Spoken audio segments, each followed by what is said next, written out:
welcome to my stream.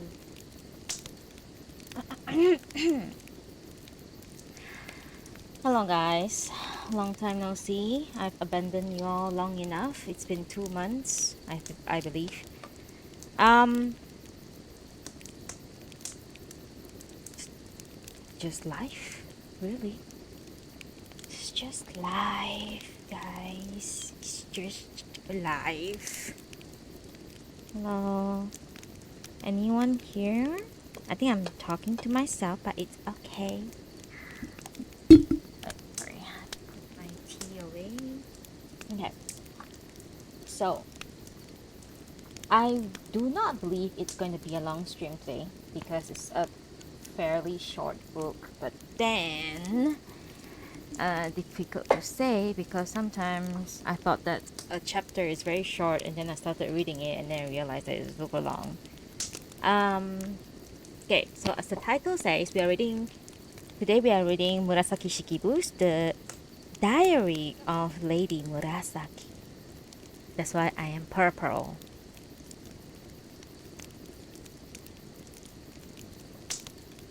Yes. Awkward. Awkward because I haven't been around for a long time and no idea what the fuck I'm doing. But it's okay, guys. Life happens and life is it's a doozy sometimes. Sometimes the day just goes on and on and on and on and on and on. Then you didn't even realize 3 days pass, a week pass, a month pass, and yeah, it is what it is. There's nothing much I can do about it. I would love to have the freedom I did years ago. I mean, even when I had the time to do 3 streams per week, like I did when I started, it's just not sustainable. I don't know. I don't know. I feel like it's not sustainable, but because I am not a hardcore streamer, um, yeah, I need to mute my phone just in case. Um, yeah, like it's difficult to find the time nowadays.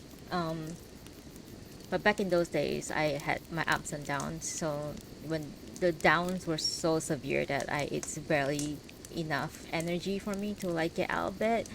But uh, life's been a little bit better lately, but it's just the daily grind. So inescapable, really. So there's no excuses or anything why I haven't been able to stream or been able to read. I wish I have more time to read nowadays. I just don't. Um, it's very sad because I have plenty of books that I want to read to you guys. But I just need to take a pause for a moment and try to recalibrate. I'm trying to take more off days in the coming months. So if I have more off days and I feel more well rested, then it would be easier for me to find the time to stream. Um, but as of now, it's just a little bit difficult for me to find the time. So I'm trying. I'm trying my best. Okay, I'm always trying my best. Everywhere I go, I'm like telling people that I'm trying my best. My best may be not the best that I can do, but I'm trying. Anyways, let's not blab too much. I think I have blabbed quite a bit. So, uh, yeah, today we are reading the Diary of Lady Murasaki, and I'm kind of thinking like, do I read the foreword or not? I'm thinking. I'm still thinking. I've been thinking about, do I read the foreword or not for the past hour, and I still couldn't decide whether I should read it or not.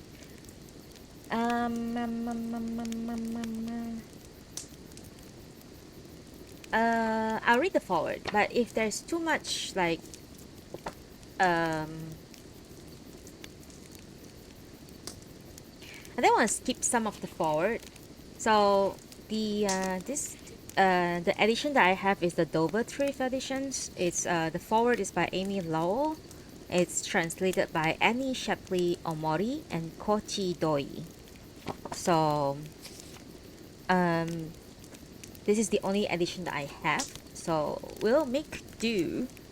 Um, if you guys are not happy with this edition, I am very sorry.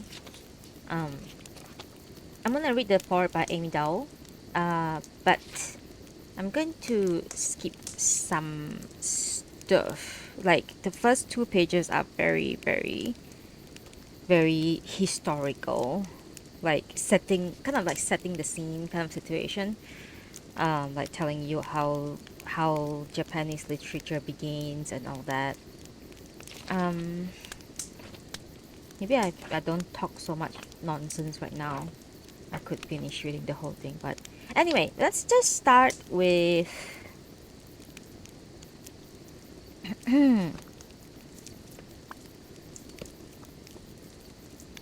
me see.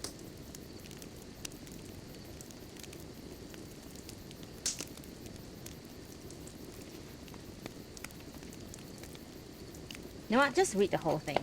I'll just read the whole thing. I feel like if I don't read the whole thing, it's kind of weird if I don't read the whole thing. Let's do it, okay? Guys, ready? Okay, I know I'm alone, but bear with me. Alright, guys. Today we are reading The Diary of Lady Murasaki. Okay? Obviously it's by Murasaki Shikibu herself. Doba Thrift edition. Okay? Forward by Amy Dowell.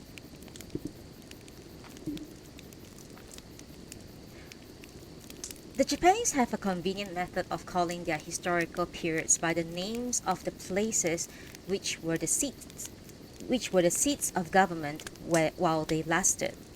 The first of these epochs of real importance is the Nara period, which began AD 710 and endured until 794. All before that may be classed as archaic.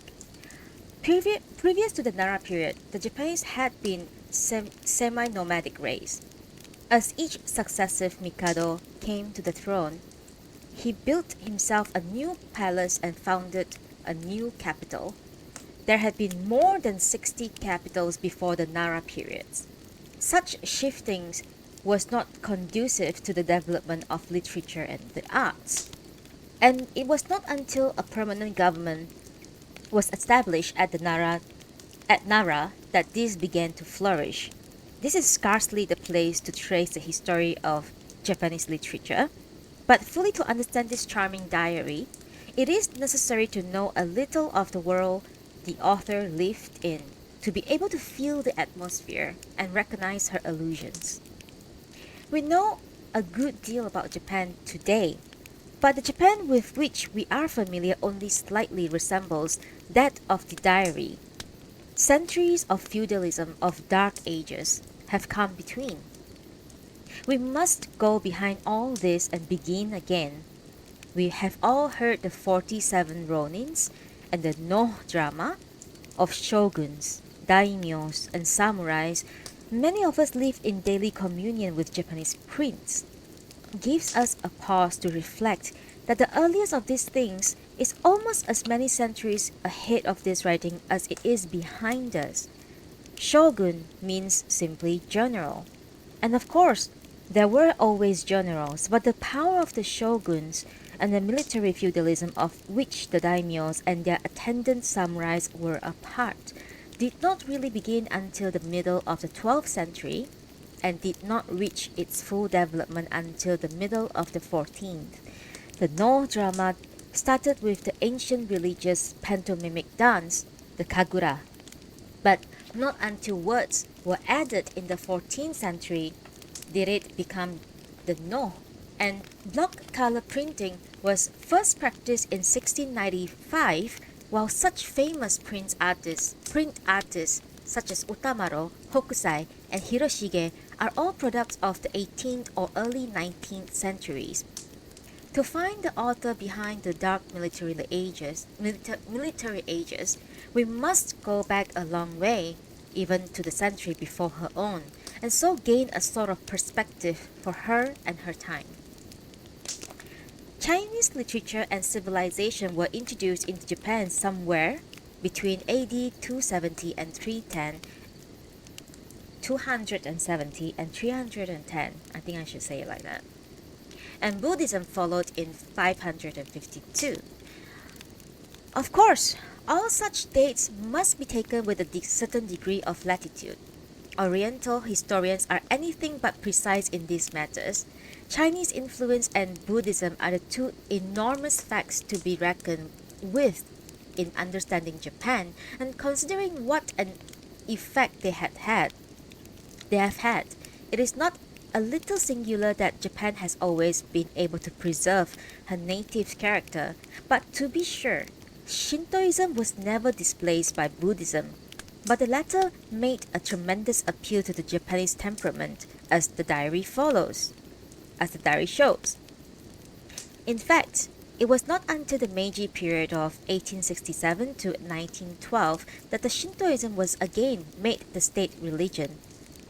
With the introduction of Chinese civilization came the art of writing, when it is not accurately known, but printing from movable blocks followed but from Korea in the 8th century. As was inevitable under these circumstances, Chinese came to be considered the language of learning. Japanese scholars wrote in Chinese. All the serious books, history, theology, science, law, were written in Chinese as a matter of course. But in 712, a volume called Records of Ancient Matters was compiled in the native tongue. Sorry. Tea.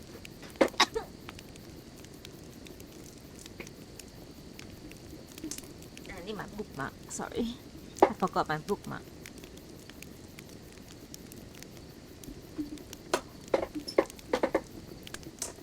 Sorry for squeaky chair. Sorry.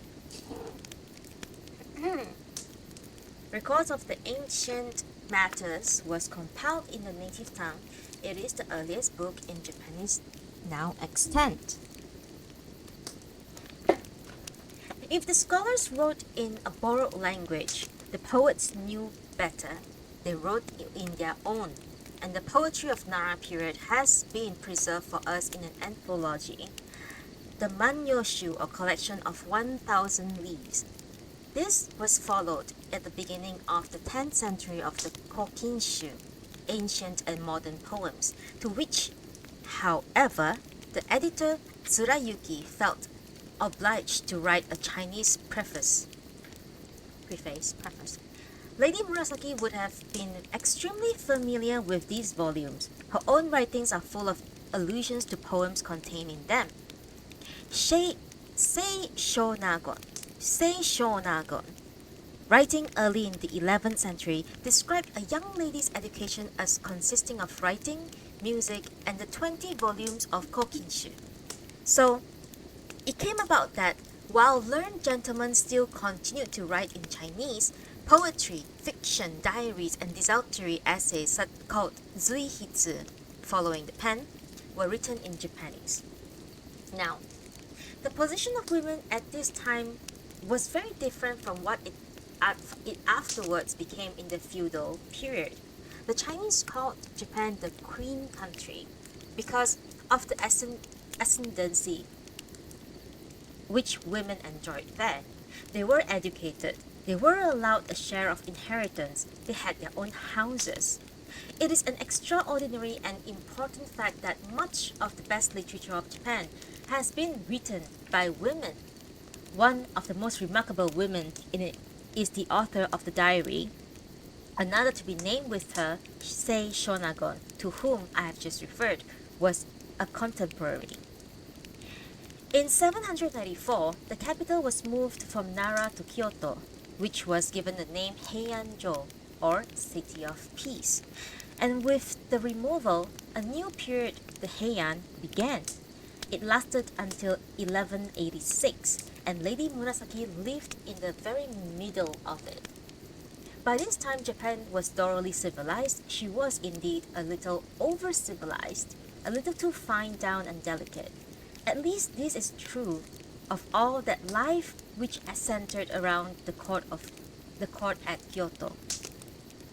To historians, the Heian period represents the rise and fall of the Fujiwara family. This powerful family had served the Mikados from time out of mind as heads of the Shinto priests, and after the middle of the 7th century they became ministers or prime ministers, an immense clan, I almost call it flan. They gradually absorbed all the civil offices in the kingdom, while the military offices were filled by the Taira and Minamoto families. It was the rise of these last as the Fujiwara declined, which eventually led to the rule of shoguns and long centuries of feudalism and civil war. But in the middle of Heian period, the Fujiwara were very much everywhere.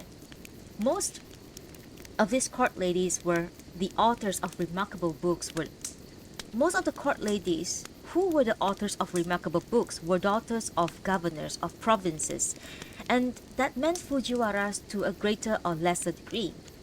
At the time, polygamy flourished in Japan, and the family had grown to prodigious size. Since a civil office meant a post for a Fujiwara, many of them were happily provided for, but they were so numerous that they outnumbered the legitimate positions and others had to be created to fill the demand.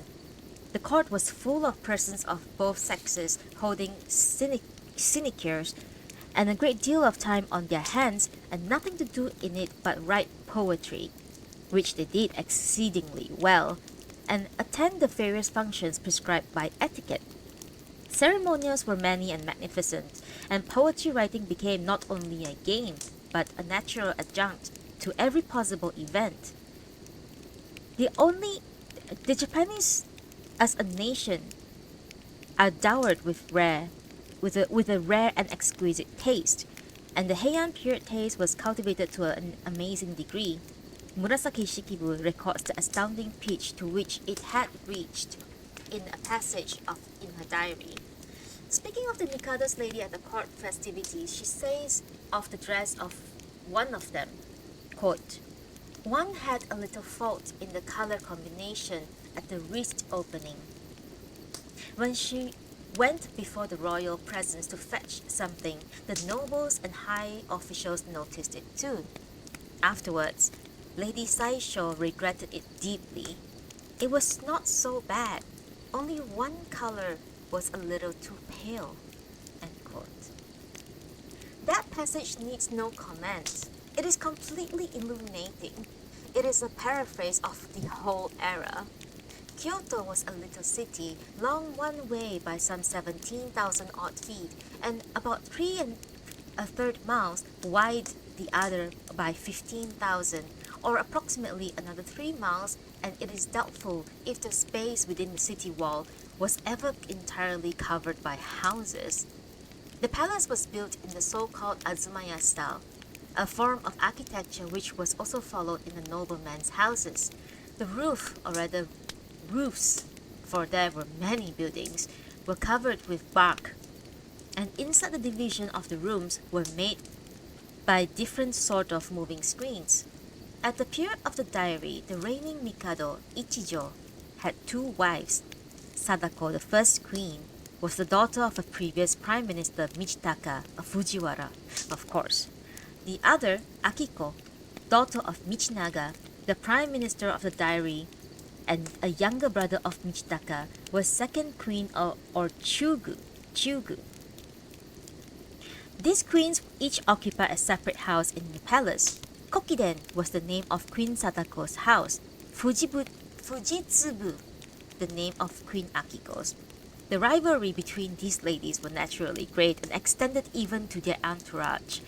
Each strove to surround herself with ladies who were not only beautiful but learned. The bright star of Queen Sadako's court was Sei Shonagon, the author of a remarkable book, Makura no Shoshi, or Pillow Sketches, while Murasaki Shikibu held the same exalted position in Queen Akiko's. We are to imagine court founded upon the Chinese models but not nearly so elaborate, a brilliant assemblage of persons all playing about a restricted but very bright center. From it, the high officials went out to be governors of distant provinces, and lesser ones followed them to minor posts.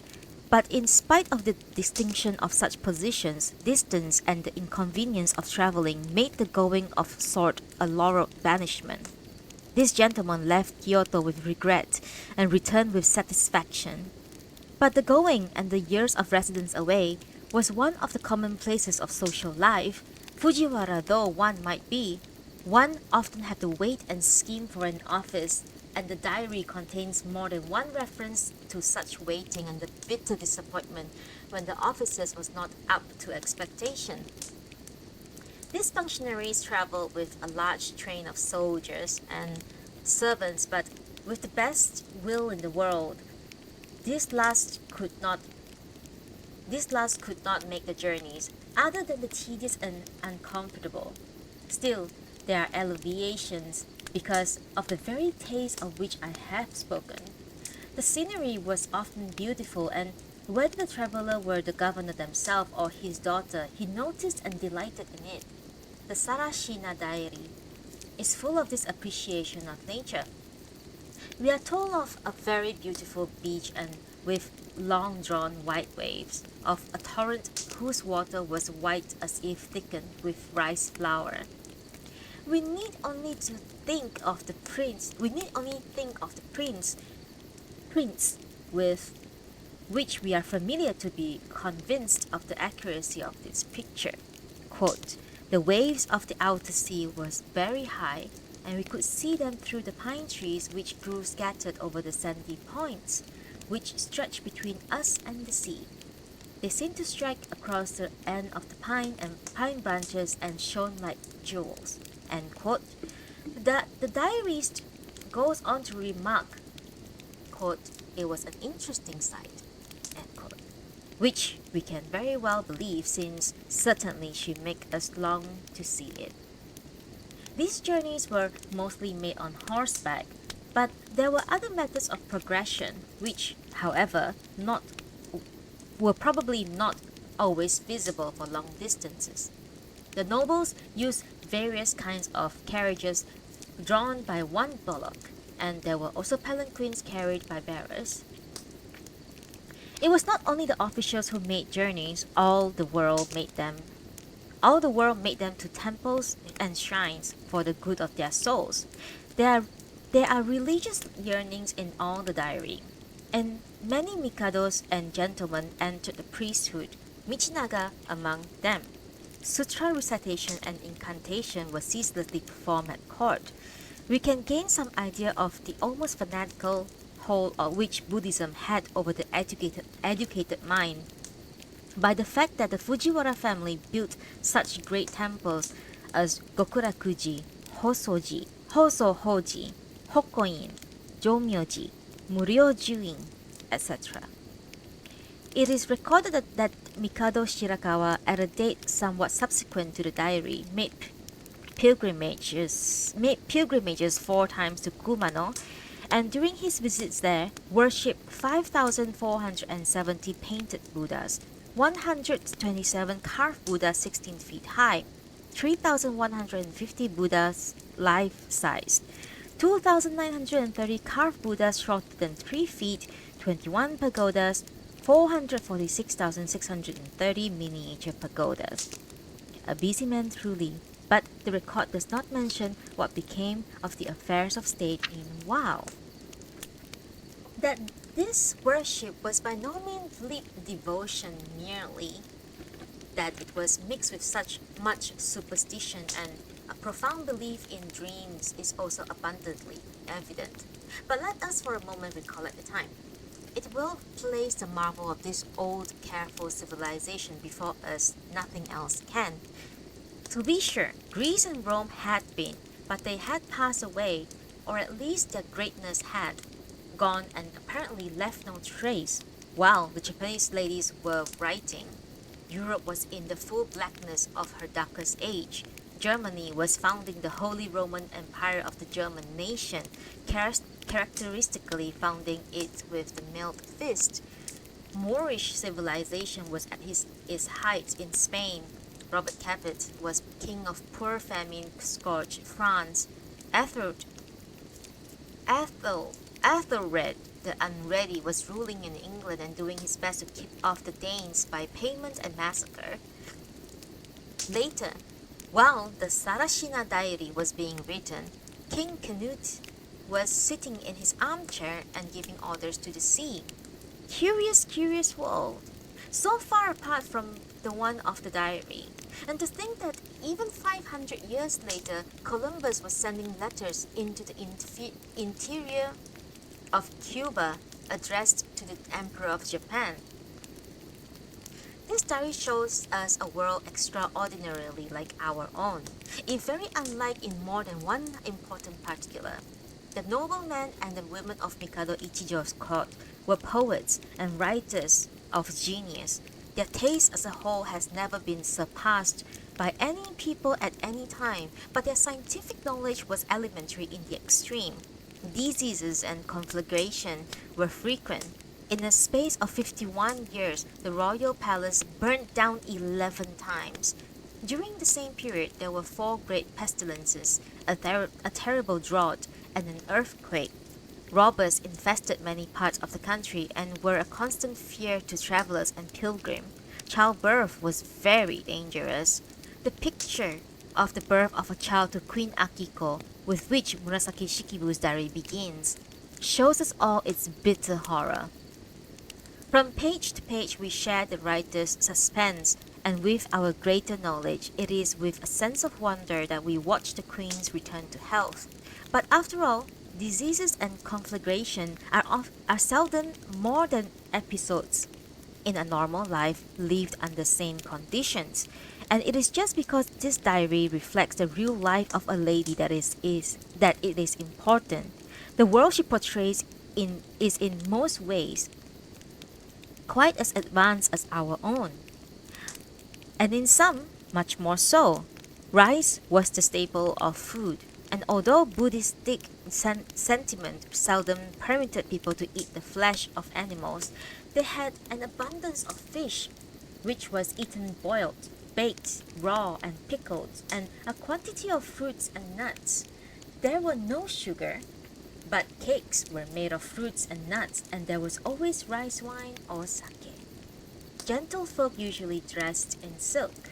They wore many layers of colored garments and delighted in the harmony produced by the color combination of silk over silk, or of a bright lining subdued in the tone of an outer robe. The ladies of all painted their faces, and the whole toilet was a matter of sufficient moment to raise into a fine art. Many of these lovely dresses are described by Murasaki Shikibu, for instance.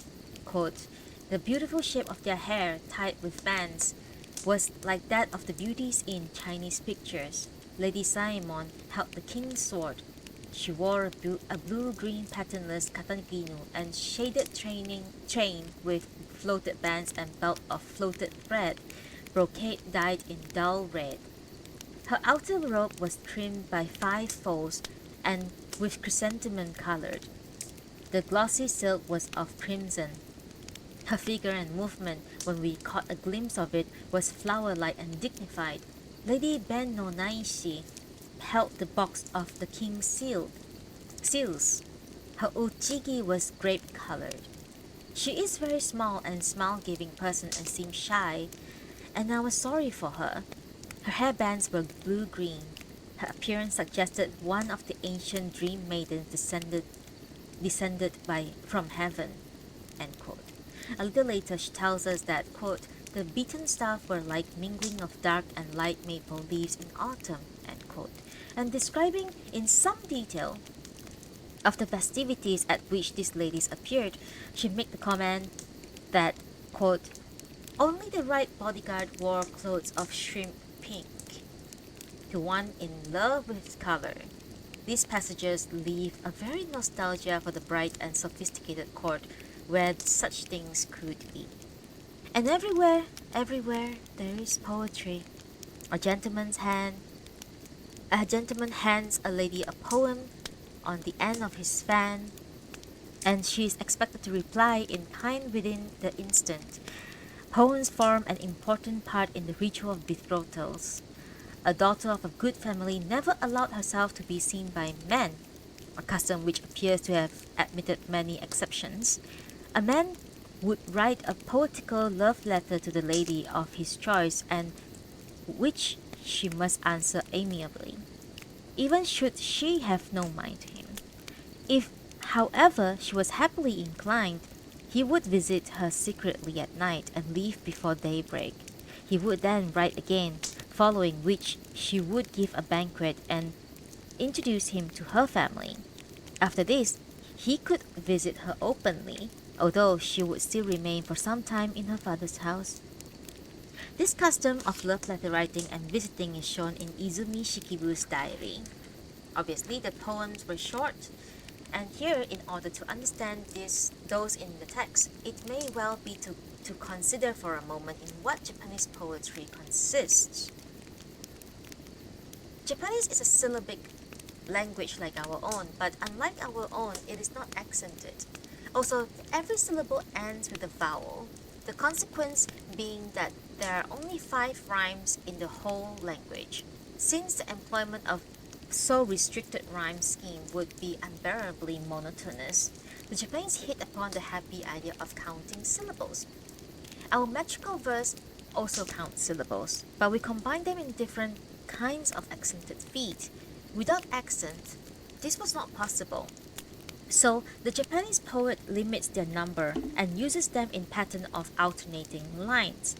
So, his prosody is based upon the numbers 5 and 7. A 5-syllable lines alternating with one of 7 syllables, with, in some forms, 2 7-syllables lines together at the end of a period in the manner of a couplet.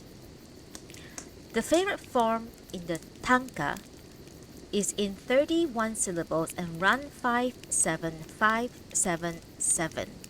There is a longer form, the nagauta, but it has never been held in as high favor. The poems in the diary are all tankas in the original.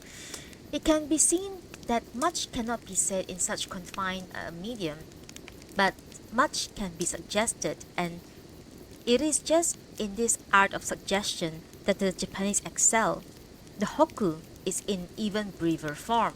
In it, the concluding hemistich of the tanka is left off, and it is just in this hemistich that the meaning of the poem is brought out, so that the hokku is a mere essence, a whiff of an idea to be created in full by the bearer. But the hokku was not invented until the 15th century. Before that, the tanka, in spite of occasional attempts to vary it by adding more lines, changing their order, using pattern in combination of a series of stanzas, etc., reigned practically supreme, and it is still the chief classic form for all Japanese poetry. Having briefly watched the background of the diary, we must notice for a moment the remarkable lady is the foreground. Murasaki Shikibu was the daughter of Fujiwara Tametoki, a scion of a junior branch of the famous family. She was born in 978. Murasaki was not her real name, which apparently to Shikibu which apparently to Shikibu. Shikibu is a title, derived from that of her father. There are 2 legends about the reason for her receiving the name Murasaki. One is that she was given it in a playful allusion to her own heroine in the Genji Monogatari, who was called Murasaki. The other legend is more charming. It seems that her mother was one of the nurses of Mikado Ichijo, who was so fond of her that he gave her daughter this name in reference to a well-known poem. When the purple grass, Murasaki, is in full color, one can scarcely perceive the other plants in the field. From the Murasaki grass, the word had come to mean a color, which includes all the shades of purple, violet, and lavender. In 996 or the thereabouts, She accompanied her father to the province of Ichizen, of which he had become governor. A year later, she returned to Kyoto and within 12 months married another Fujiwara, Nobutaka.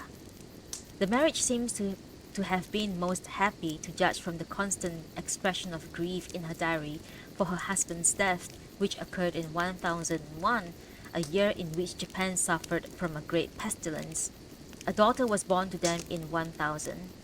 From her husband's death until 1005, she seems to have lived in the country, but in this year she joined the court as one of the Queen Akiko's ladies. Before that, however, and again I must insist that these early dates are far from determined, she had made herself famous, not only for her own time, but for all time, by writing the first realistic novel of Japan.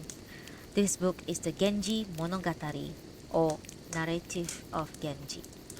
Hitherto, Japanese authors have confined themselves to stories of no great length, and which relied for their interest on a fairy or wonder element. The Genji Monogatari struck out an entirely new direction. It depicted real life in Kyoto as a contemporary gentleman might have lived in it. It founded its interest that fact that people like to read about themselves, but this, which seems to us a commonplace, was a glaring innovation when Murasaki Shikibu attempted it. It was, in fact, the flash from a mind of a genius. The book follows the life of Prince Genji from his birth to his death at the age of 51, and the concluding books of the series pursue the career of one of his sons. It is an enormous work, comprising no less than 54 books and running to over 4,000 pages. The genealogical tree of the personages alone is 80 pages long, but no reader of the diary will need to be convinced that the Genji is not merely sprightly and captivating, but powerful as well. The lady was shrewd, and if she was also kindly and very attractive, nevertheless she saw with an uncompromising eye. Her critical faculty never sleeps and takes in the minutest details of anything she sees, noting unerringly every little rightness and wrongness connected with it. She watches the approach of the Mikado and touches the matter so that we get its exact shade. When the royal palanquin drew near, the bearers, though they were rather honorable persons, bent their heads in absolute humility as they ascended the steps. Even in the higher society there are grades of courtesy, but these men were too humble. No one with such gift can fail to be lonely, and Murasaki Shikibu seems very lonely. But it is not passionate rebellion, nor abiding melancholy. Rather, it is this illusion of one who has seen much of the world and knows how little companionship she may expect ever to find. Quote, "It is useless to talk with those who do not understand one, and troublesome to talk with those who criticize from a feeling of superiority. Especially one-sided persons are troublesome. Few are accomplished in many arts, and most cling narrowly to their own opinion." End quote. I have already shown Murasaki Shikibu's beautiful taste in dress, but it is indeed in everything. When she says, quote, "The garden on a moonlit night was admirable," we know that it must have been an extraordinary perfection. The diary proves her dramatic sense, as the Genji would also do could it find so sympathetic a translator. No wonder, then, that it leapt into instant fame. There is a pretty legend of her writing the book at the temple of Ishiyama and the southern end of Lake Biwa. The tale gains verisimilitude in the eyes of visitors by the fact that they are shown in the chamber in the temple in which she wrote and the ink slab she used, but alas, it is not true. We do not know where she wrote, nor even exactly when. The Genji is supposed to have begun in 1002, and most commentators believe it is to have been finished in 1004. That she should have been called to court in the following year seems extremely natural. Queen Akiko must have counted herself most fortunate in having among her ladies so famous a person. The diary tells us the rest. The diary, which began in 1007. We know no more of Murasaki Shikibu except that no shade of scandal ever tinged her name. Written by Amy Lau. Did I mispronounce her name earlier? It's not Dao. It's Amy Lau. I'm so sorry. Amy Lau, thank you for the forward. Alright guys, shall we begin the book?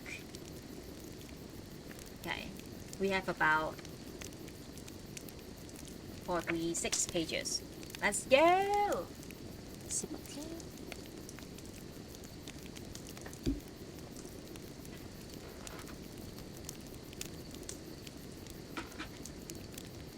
Alright. Okay.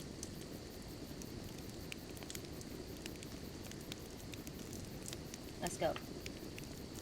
The Diary of Murasaki Shikibu. AD 1007 to 1010.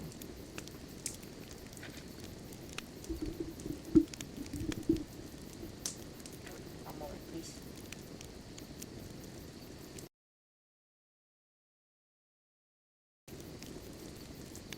Okay. The Diary of Murasaki Shikibu, AD 1007 and 1010. As the autumn season approaches, the Tsuchimi-kado becomes inexpressibly smile-giving. The treetops near the pond and the bushes near the stream are dyed in varying tints of whose colors grew deeper in the mellow light of evening. The murmuring sound of waters mingles all the night through with the never-ceasing recitation of sutras, which appeals more to one's heart as the breezes grow cooler. The ladies waiting upon her honored presence are talking idly. The queen hears them. She must find them annoying, but she conceals it calmly. Her beauty needs no words of mine to praise it, but I cannot help feeling that to be near so beautiful a queen will be the only relief from my sorrow. So in spite of my better desires for a religious life, I am here. Nothing else dispels my grief. It is wonderful. It is still the dead of night. The moon is dim and the darkness lies under the trees. We hear an officer call. The outer doors of the queen's apartment must be open. The maids of honors are not yet come. Let the queen's secretaries come forward. While this order is being given, the 3 o'clock bells resound, startling the air. Immediately, the prayers of 5 altars begin. The voices of the priests in loud recitation, vying with each other far and near, are solemn indeed. The abbot of the Kannon-in temple, accompanied by 20 priests, comes from the eastern side building to pray. Even their footsteps along the gallery, which sounds todo, roto, todo, ro, are sacred. The head priest of the Hoju temple goes to the mansion near the racetrack. The prior of the Henji temple goes to the library. I follow with my eyes. When the holy figures in pure white robes cross the stately Chinese bridge and walk along the broad path, even the azalea Saisa bends the body in reverence before the deity Daitoku. The maids of honor arrive at dawn. I can see the garden from my room beside the entrance to the gallery. The air is misty. The dew is still on the leaves. The Lord Prime Minister is walking there. He orders his men to cleanse the brook, breaks off a stalk of omenaishi, flower maiden, which is in full bloom by the south end of the bridge. He peeps in over my screen. His noble appearance embarrasses us, and I am ashamed of my mourning and not yet painted and powdered face. He says, your poem on this. If you delay so much, the fun is gone. And I seized the chance to run away from the writing box, hiding my face. Flower maiden in bloom, even more beautiful for the bright dew, which is partial and never favors me. So prompt, said he, smiling, and ordered a writing box to be brought for himself. His answer: the silver dew is never partial. From her heart, the flower maiden's beauty. One wet and calm evening, I was talking to a lady Saisho. The young lord of the third rank sat with the misu partly rolled up. He seemed maturer than his age and was very graceful. Even in light conversations, such expression as "fair souls is rarer than fair face" comes gently to his lips, covering us with confusion. It is a mistake to treat him like a young boy. He keeps his dignity among ladies, and I saw in him a much sought after romantic hero when once he walked off reciting to himself: "Linger in the field where flower maidens are blooming, and your name will be tarnished with tales of gallantry." Some such trifle as that sometimes lingers in my mind, when really interesting things are soon forgotten. Why?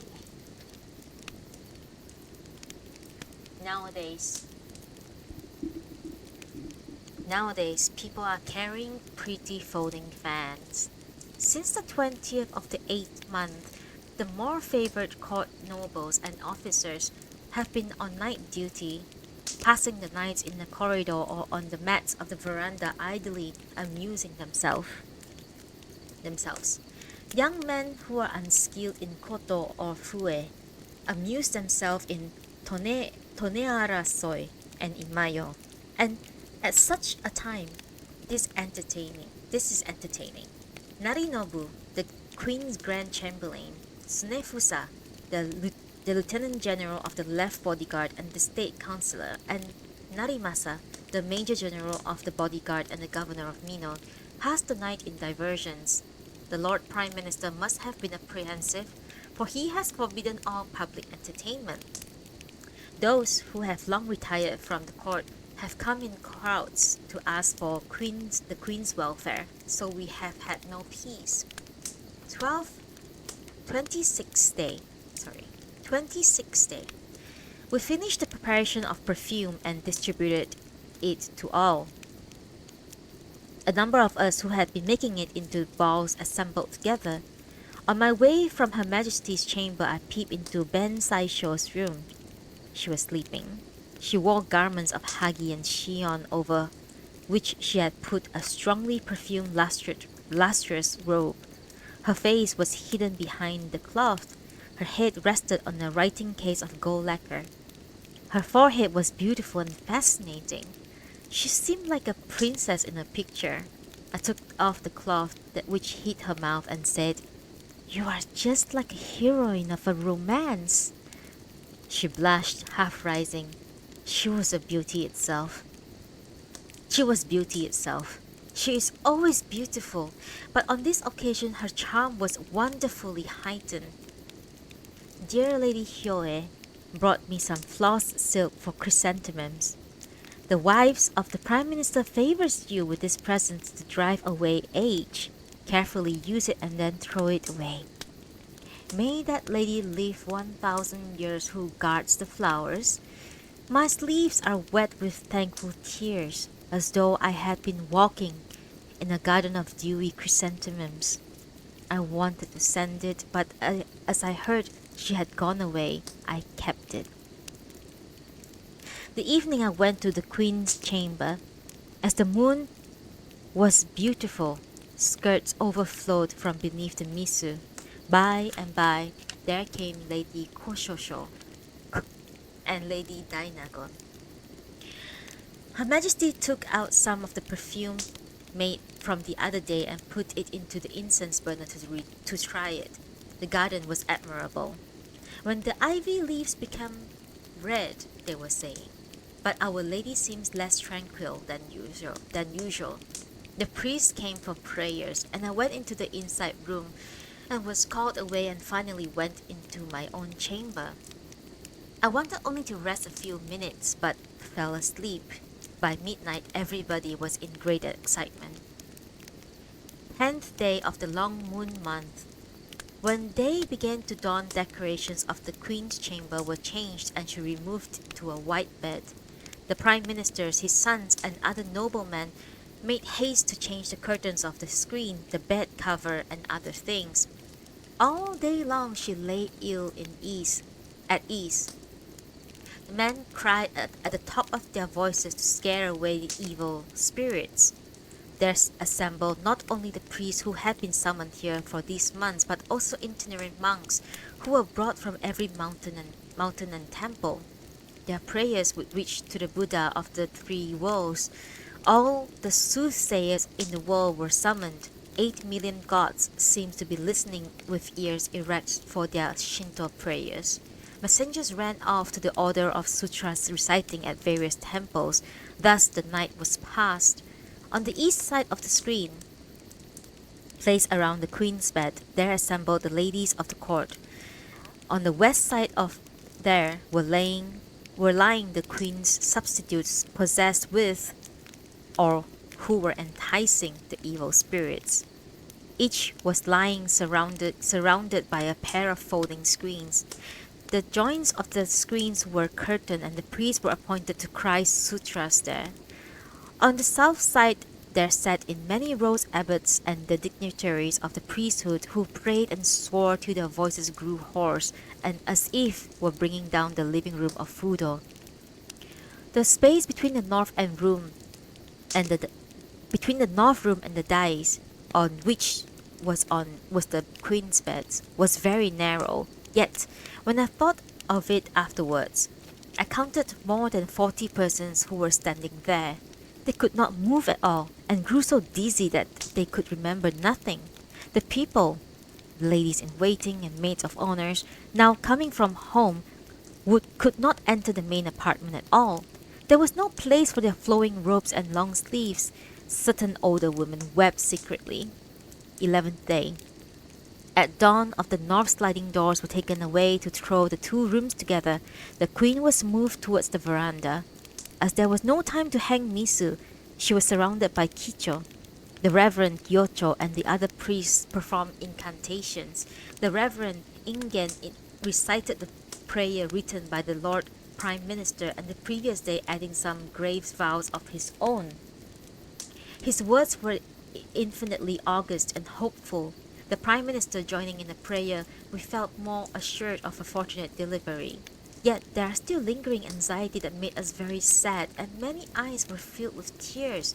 We said, tears are not suitable to this occasion, but we could not help crying. They said that Her Majesty suffered more, and because the room was too crowded, so the people were ordered to the south and east rooms. After this, there remained the royal apartment, only the more important personages. The Prime Minister, Lady Sanuki, Lady Saisho were within the royal screen. The honored priest of Nina Temple and the court priest of Mi Temple were summoned within. The Prime Minister gave various commands, and his voice overpowered those of priests.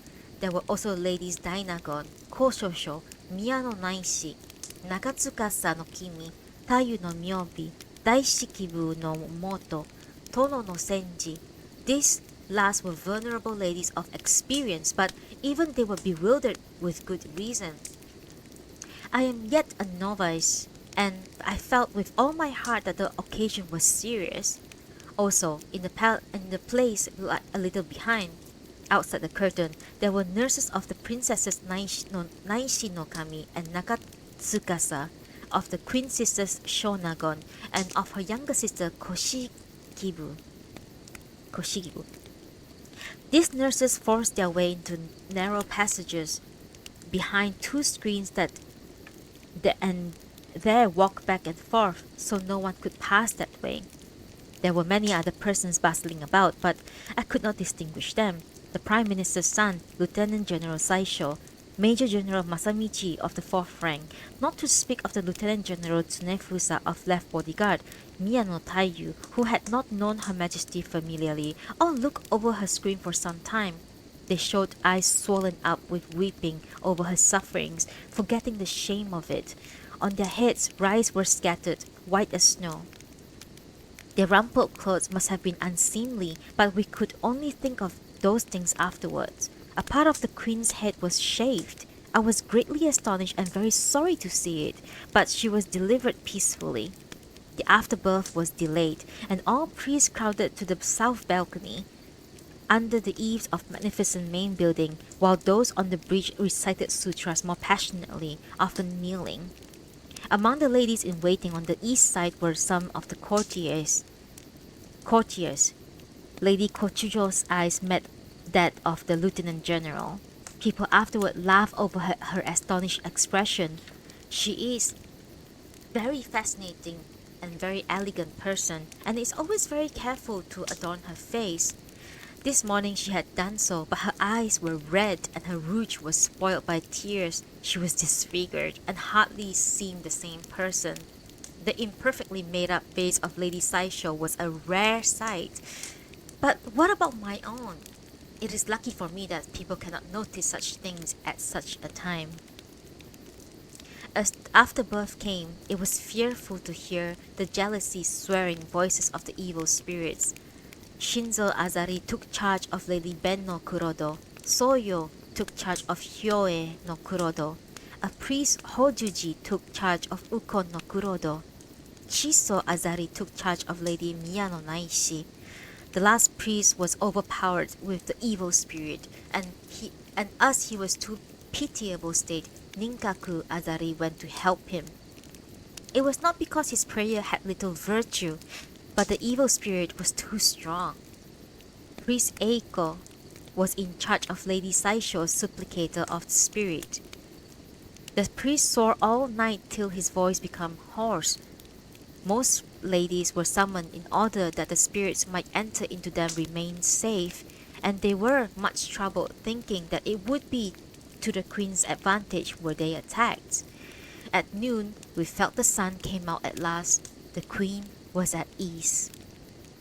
She is now at peace, in comparable joy. Moreover, it is a prince, so the joy cannot be oblique.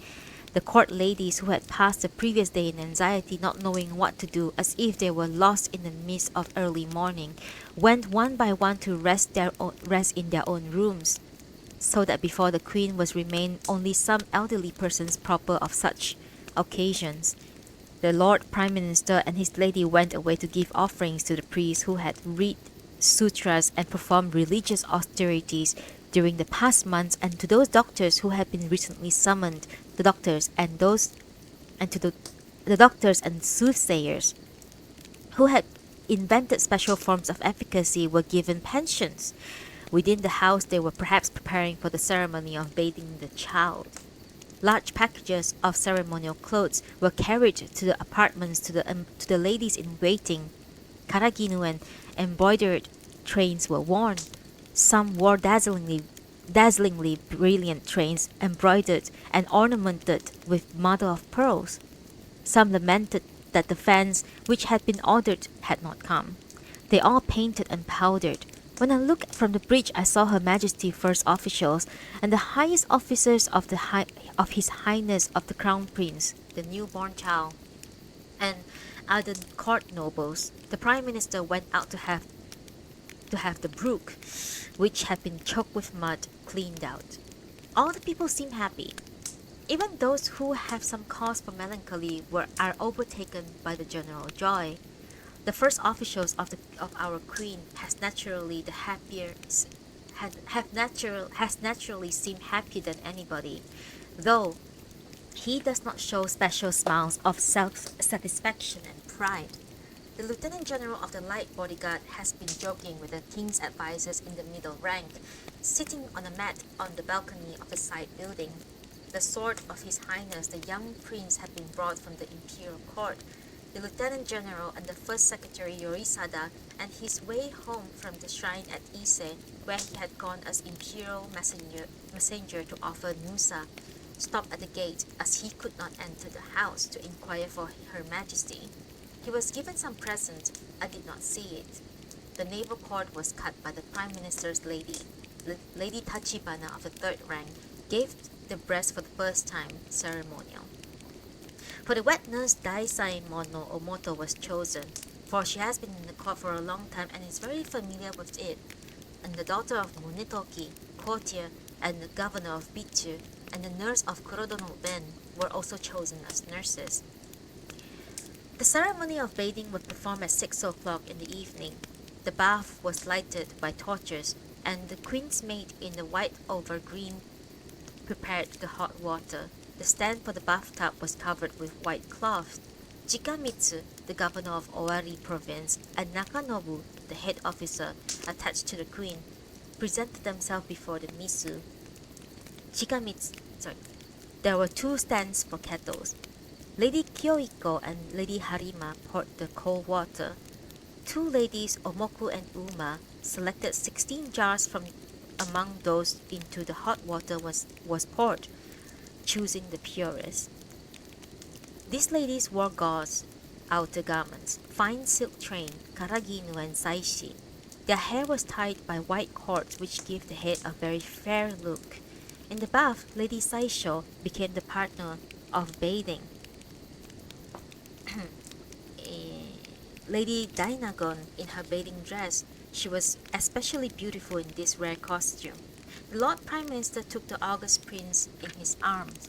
Lady Koshosho held the sword, and Lady Miyano Naishi held up a tiger's head before the prince. Lady Miyano Naishi wore karaginu with a pattern of pine cones. Her train was woven in marine design of seaweeds, waves, etc. On the belt, a vine pattern was embroidered. Lady Koshosho wore an embroidered belt with a pattern of autumn leaves, butterflies, and birds, which was bright with silver thread. Brocade were forbidden except for persons of high rank, and they used it only for the belt.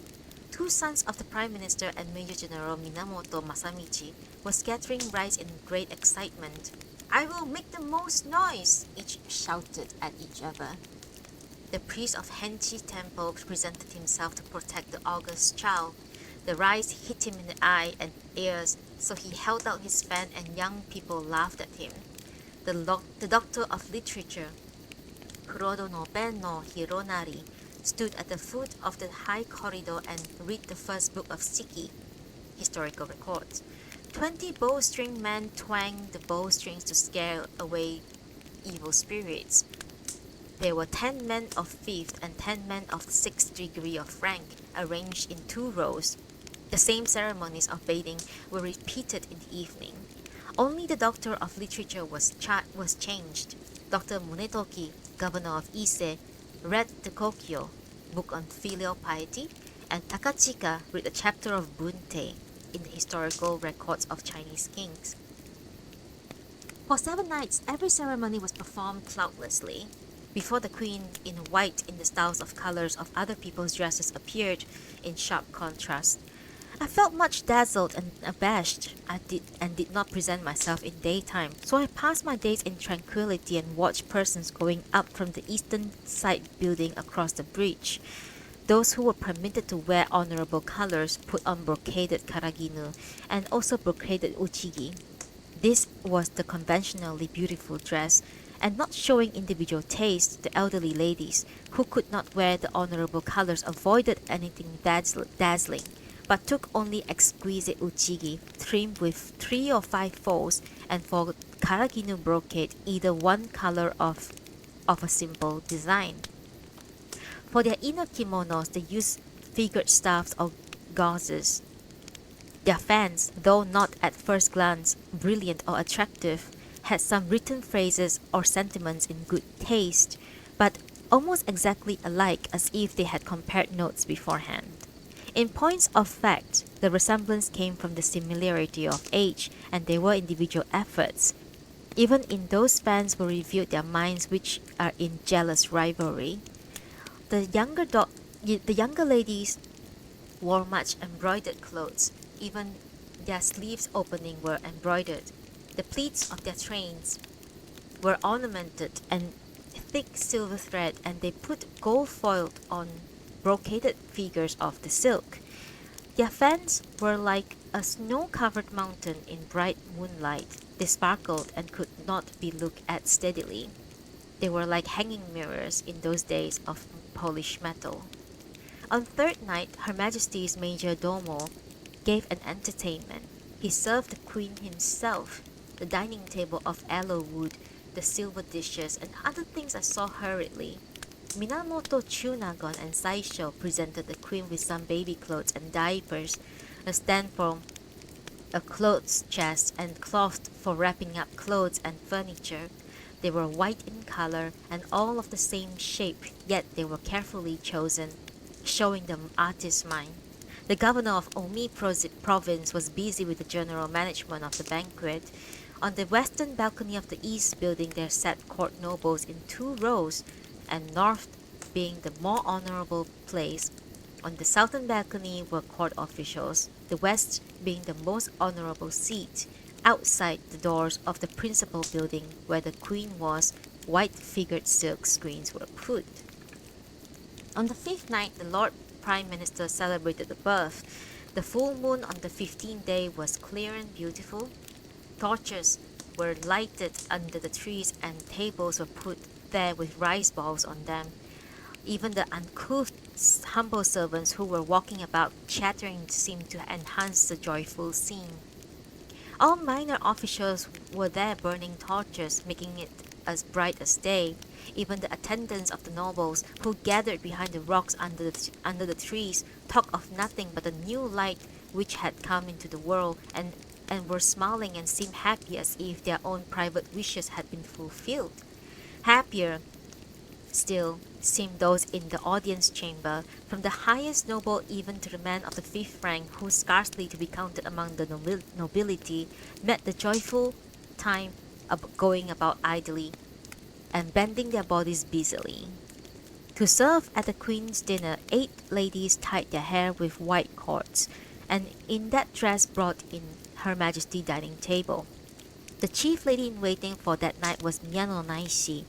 She was brilliantly dressed with great formality, and her hair was made more charming by the white cords which enhanced her beauty. I got a side glance of her when her face was not screened by her fan. She wore a look of extreme purity. The following of the maids of honor who tied their hair: Minamoto Shikibu, daughter of the governor of Kaga province; Kozaemon, daughter of the late Michitoki, governor of Bichu; Ko Hyoe, daughter of Akimasa, governor of the left capital; Osuke, daughter of Sukechika, the head priest of Ise Shrine; O-uma, daughter of Yorinobu, an officer of the right bodyguard; Ko-uma, daughter of Michinobu, an officer of the left bodyguard; Ko-hyoe, daughter of Naritaka, recorder of capital; Komoku, or Dakumi, daughter of Nobuyoshi. These were all young and pretty. It was a sight worth seeing. This time, as they chose only the best-looking young ladies, the rest who used to tie their hair on ordinary occasions to serve the Queen's dinner wept bitterly. It was shocking to see them. More than 30 ladies were sitting in the 2 rooms east of the Queen's canopy, a great magnificent sight. The august dinner trays were carried by uneme.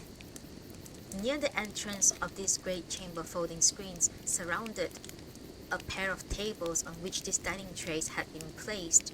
As the night advanced, the moon shone brightly. There were no umeme, mohitori, migushi-age, tonomori, kanmori no nokwan, some of whose faces I was not familiar. There were also doorkeepers, carelessly dressed with hairpins falling out, crowded together towards the eastern door of the principal building as if it were a public holiday. There were so many people there was not getting through them. After dinner, the maid of honor came outside the misu, who could be plainly seen by the light of the torches. The light and karagino of Lady Oshikibu was embroidered to represent the dwarf pine wood at Mount Oshio. As he was the wife of Michinoku, the governor of eastern extremity of the island, she served now in Prime Minister's household. Dayu no Miyobu neglected the ornamentation of her garagino, and she adorned her train with silver dust representing sea waves. It was pleasing to the eye, though not dazzling.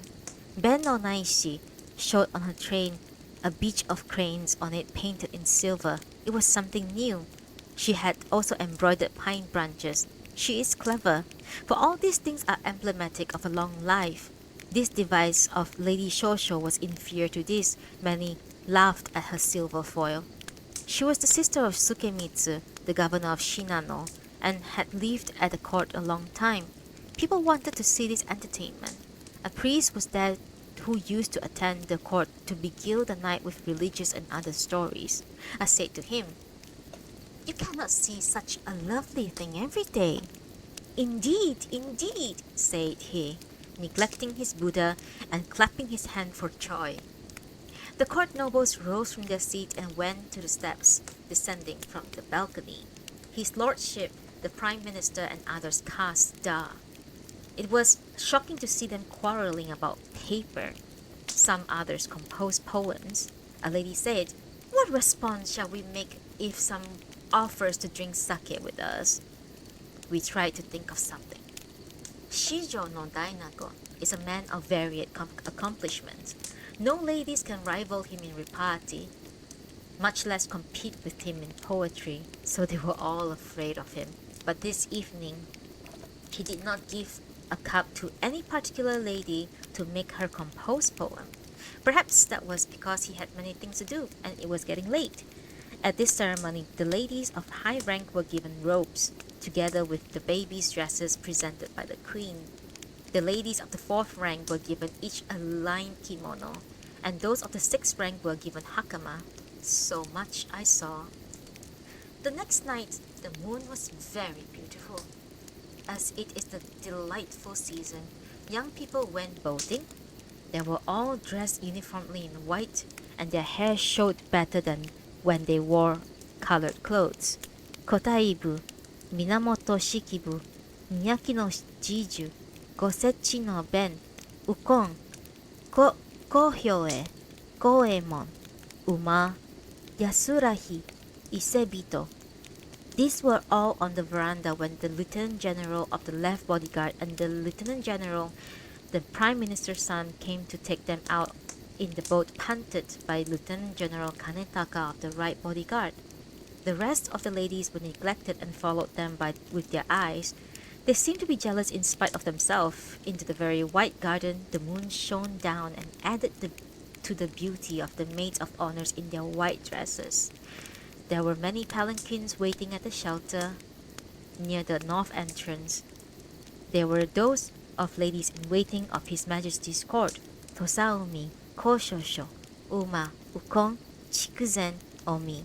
So far I've heard. But as I don't know them well, there may be some mistakes. The people in the boat came in confusion,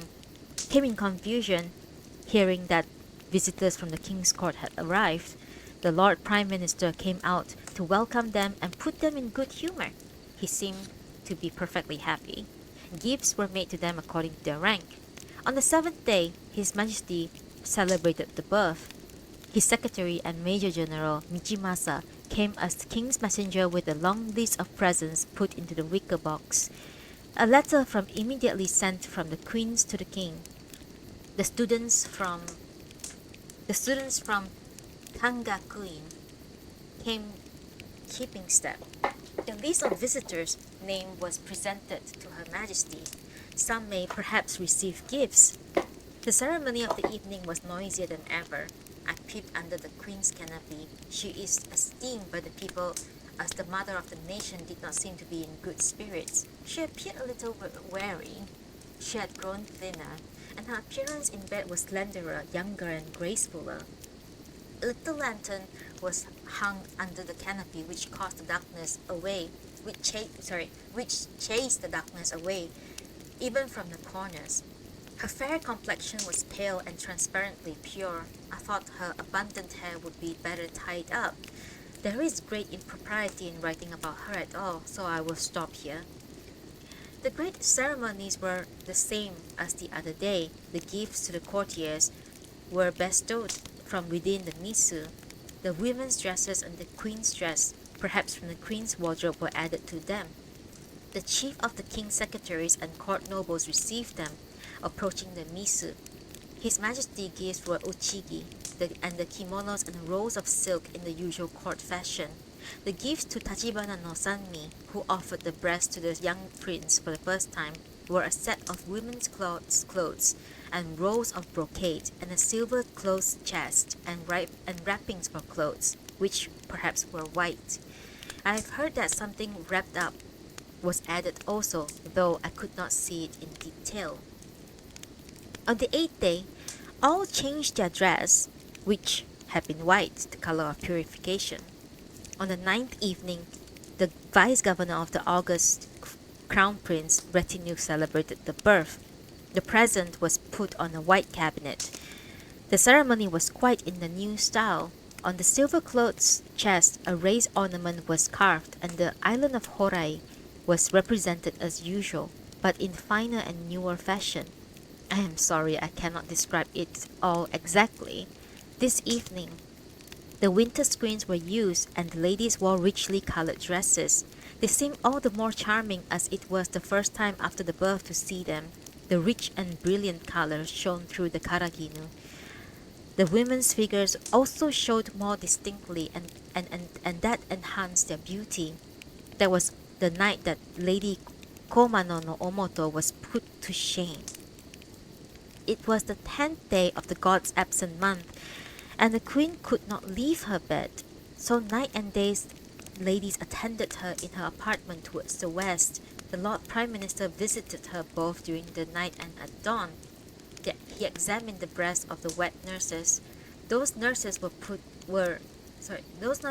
in sound sleep, were much startled, and got up while still asleep. It was quite a pity to see them. He was very naturally devoted himself with utmost care, while there was anxiety about the august child. Sometimes the honorable infant did a very unreasonable thing and wet the Lord Minister's clothes. He, loosening his sash, dried his dress behind the screen. He said, "Ah, it is a very happy thing to be wet by the prince when I am drying my clothes in my most comfortable moment." So he said, rejoicing. He especially favored Prince Murakami, and he thinks that I am related to that prince, and he talked to me very familiarly. I know many things which may be expected to happen. The day of the king's visit was approaching, and the lord's mansion was improved and adorned. Beautiful chrysanthemums were sought for everywhere to plant in the garden. Some were already fading, others in yellow were especially lovely. When they were planted and I saw them through the shifting morning mist, they seemed indeed to drive away old age. I wish I could be more adaptable and live more gaily in the present world, had I not an extraordinary sorrow. But whenever I hear delightful or interesting things, my yearning for a religious life grows stronger. I become melancholy and lament. I try to forget, for sorrow is vain. Am I too sinful? So I was musing one morning when I saw waterfowl playing heedlessly in the pond. Waterfowl floating on the water, they seem so gay. But in truth, it is not gay to live anxiously seeking means of existence. I sympathize with them outwardly, have no other thoughts but amusement, yet in reality are seeking a livelihood in great anxiety. Lady Koshosho sent me a letter, and when I was writing in the answer, a brisk shower came pattering down. The sky looked threatening, and the messenger was in a hurry, so I thought I wrote but a broken-legged poem. After dark, the messenger returned with a strongly perfumed and deeply colored paper on which was written, "The dark sky dulls my dreamy mind, the down-dripping rain lingers, all my tears falling, longing after thee. I have forgotten what I wrote to her except the poem.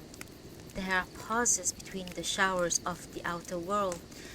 But there's no time when my sleeves, wet with tears, are dry. Oh, sad.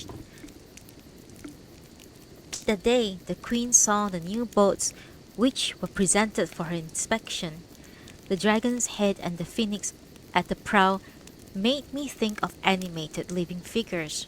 The visit of His Majesty was to be made at 8 or 9 o'clock in the morning. From early dawn, ladies adorned themselves with great care, as the seats of the courtiers were placed in the west side building of the queen apartments was not so much disturbed. I have heard that the ladies serving at the imperial shrine dressed very elaborately in the rooms of the first maid of honor. In the early morning, Lady Koshosho came back from her father's. We dressed our hair together. In spite of the fixed hour His Majesty coming will be delayed, we thought, and our relaxed minds were still indolent. Some ladies had ordered an ornamented silk fans and were on tiptoe with expectancy when the drums were heard, announcing royalty, and they were in awkward predicament. We welcomed the royal equipage. The boatman's music was very good. When the royal palanquin drew near, the bearers, though they were rather honorable persons, bent their heads in absolute humility as they ascended the steps. Even in the highest society there are grades of courtesy, but these men were too humble. The royal dais was prepared at the west side of the queen's. His honorable chair was placed in the eastern part of the south veranda, a little apart from it, in the eastern part of the south veranda. Sorry, a little apart from it, on the east side were hung misu, and two of the court ladies in attendance on the court on the king come out. On the ladies in attendance on the king came out from behind the misu. The beautiful shape of their hair, tied with bands, was like that of the beauties in Chinese pictures. Lady Simon held the king's sword. She wore the blue-green patternless karaginu and shaded train with floating bands and belt of the floating thread brocade dyed in dull red.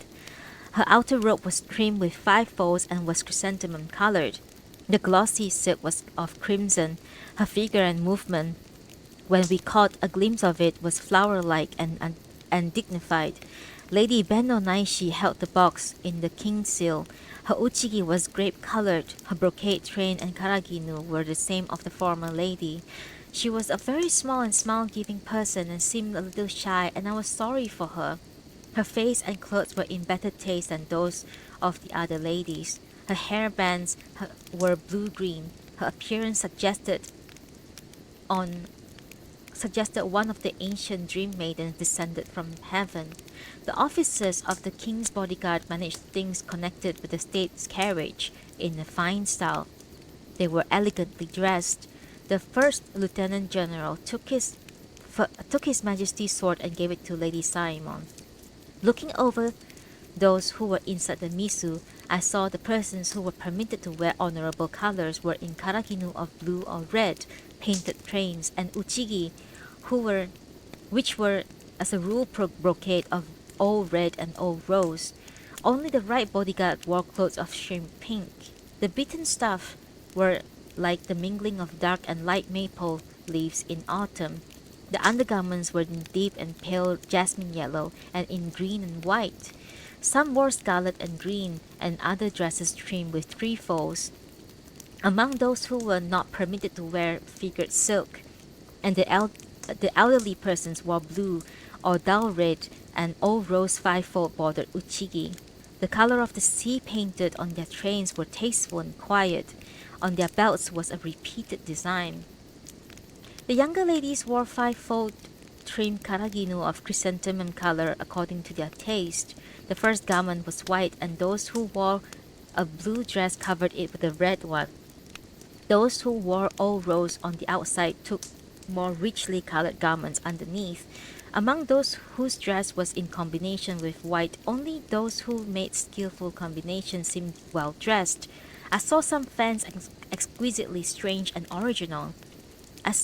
We can compare their tastes more easily in their everyday dress, but on such an occasion as this, when they give their whole minds to costume, vying with each other, they all seem like so many works of art. They look rather alike, and it is difficult to distinguish ages and to know whether hair is thick or thin. Their faces and heads were hidden by fans, yet some ladies seemed more dignified and others inferior. Ladies who seemed distinguished at such a time must be beautiful indeed. 5 ladies who had formerly served both the king and our queen were assembled here. They were 2 ladies in waiting, 2 maids of honor, and 1 cook. To serve the dinner, ladies-in-waiting Chikuzen and Sakyo had their hair tied with bands, came out near the square pillar where the court ladies sat. They were like beautiful angels, Japanese word tennin. Sakyo wore karaginu of white and blue under white. Lady Chikuzen wore 5-fold trimmed karaginu of chrysanthemum colors. The ornament of their train was dyed by rubbing.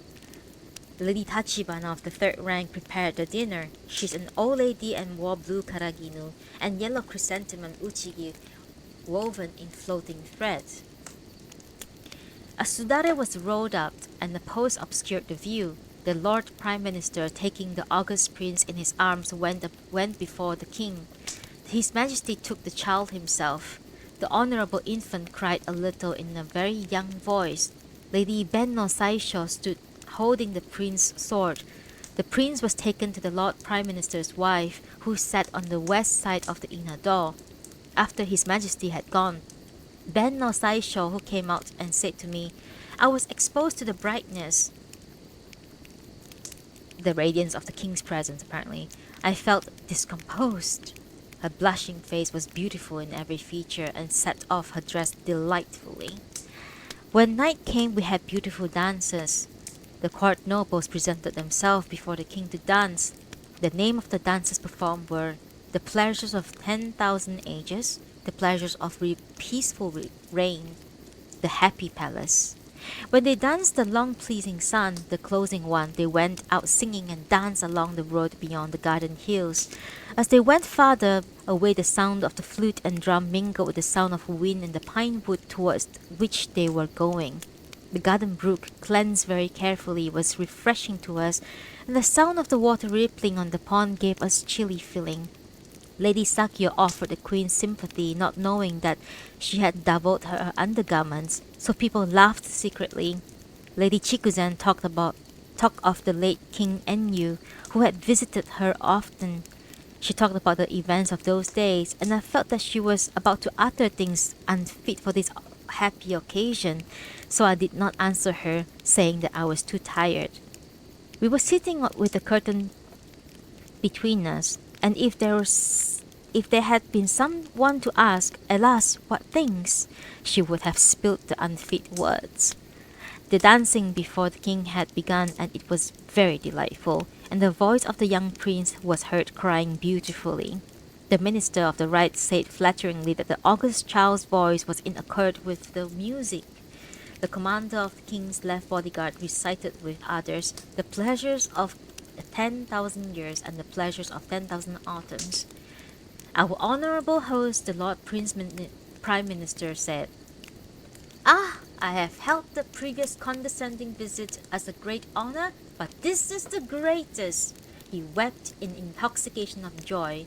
There's really no need of my saying it, but he is so grateful to the king and so conscious his happiness, it is so lovely to see it.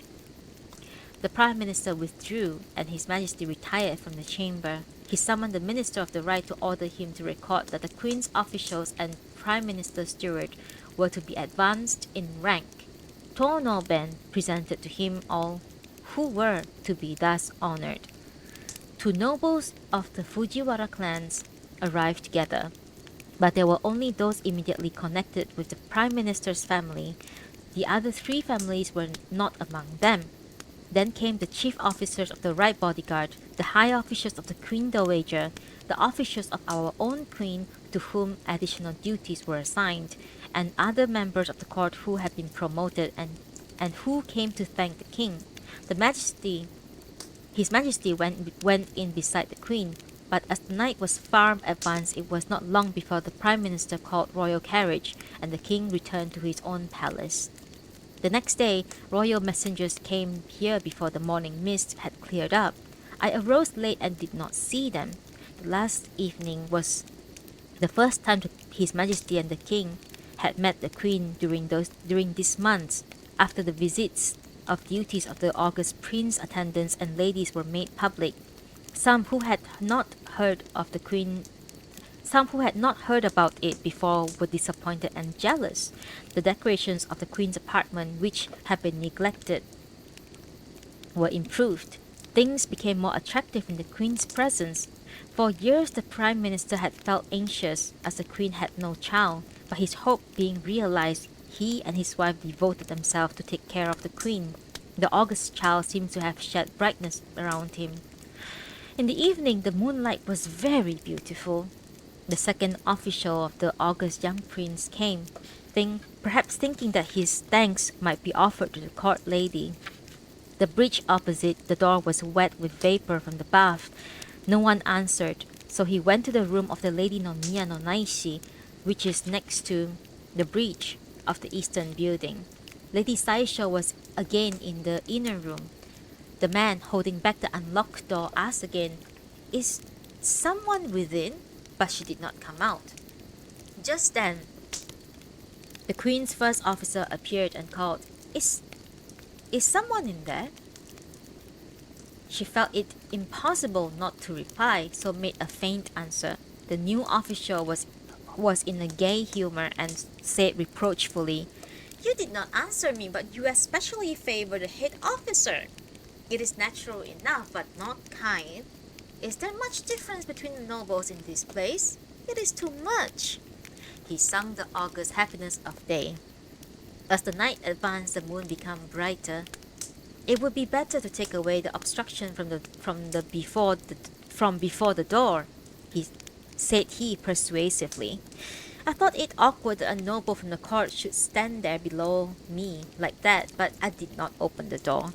If I were younger, I thought, my inexperience would be my excuse were I to talk with him or open the door. But one cannot talk thoughtlessly when one is young no longer.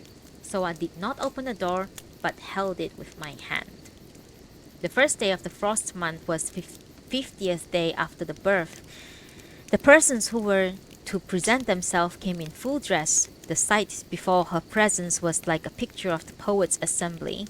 Many kicho were arranged along the east side of the Queen's dais, from the inner room to the veranda.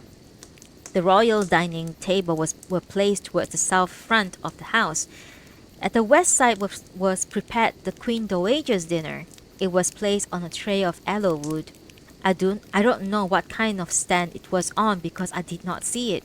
She wore a grape-colored kimono trimmed with 5 folds and red uchigi. The serving of the dinner were Lady Saisho and Lady Sanuki. The maids of honor dressed their hair with saishi and bands. Lady Dainagon served the august prince dinner on the east side, a little dining table, plate, stand for chopstick, and a central decoration representing a bit of seashore as a small playthings for dolls. At the east end, where the sudare was a little rolled up, there were in waiting such ladies as Ben no Naishi, Lady Nakatsuka, Lady Koshosho. As I was inside, I could not see in great detail. That night, Lady Sefu, the nurse, was permitted to wear a dress of honorable color. She seemed still girlish as she took the august prince in her arms and gave her to the Lord Prime Minister, who was within the dais. So he came out quietly and was plainly seen in flickering light of the torches. It was very lovely. The august prince was dressed in red brocade and shaded skirt, exquisitely pretty. The mochi was given to him by the Prime Minister. The seat of the courtiers had been prepared at the east side of the east building, where there were 2 ministers present. They came out on the bridge and were very drunk and boisterous. As the torches burnt low, the Major General of the 4th rank was called to light lanterns. boxes and baskets of foods. The Prime Minister's gifts were borne in the attendants and piled up on the balcony near the railing. Some of the boxes were to be taken to the king's kitchen, and as the next day was to be a day of abstinence for religious devotion, they were carried away at once. The queen's first officer came to the Misu and asked if the court nobles should be invited there.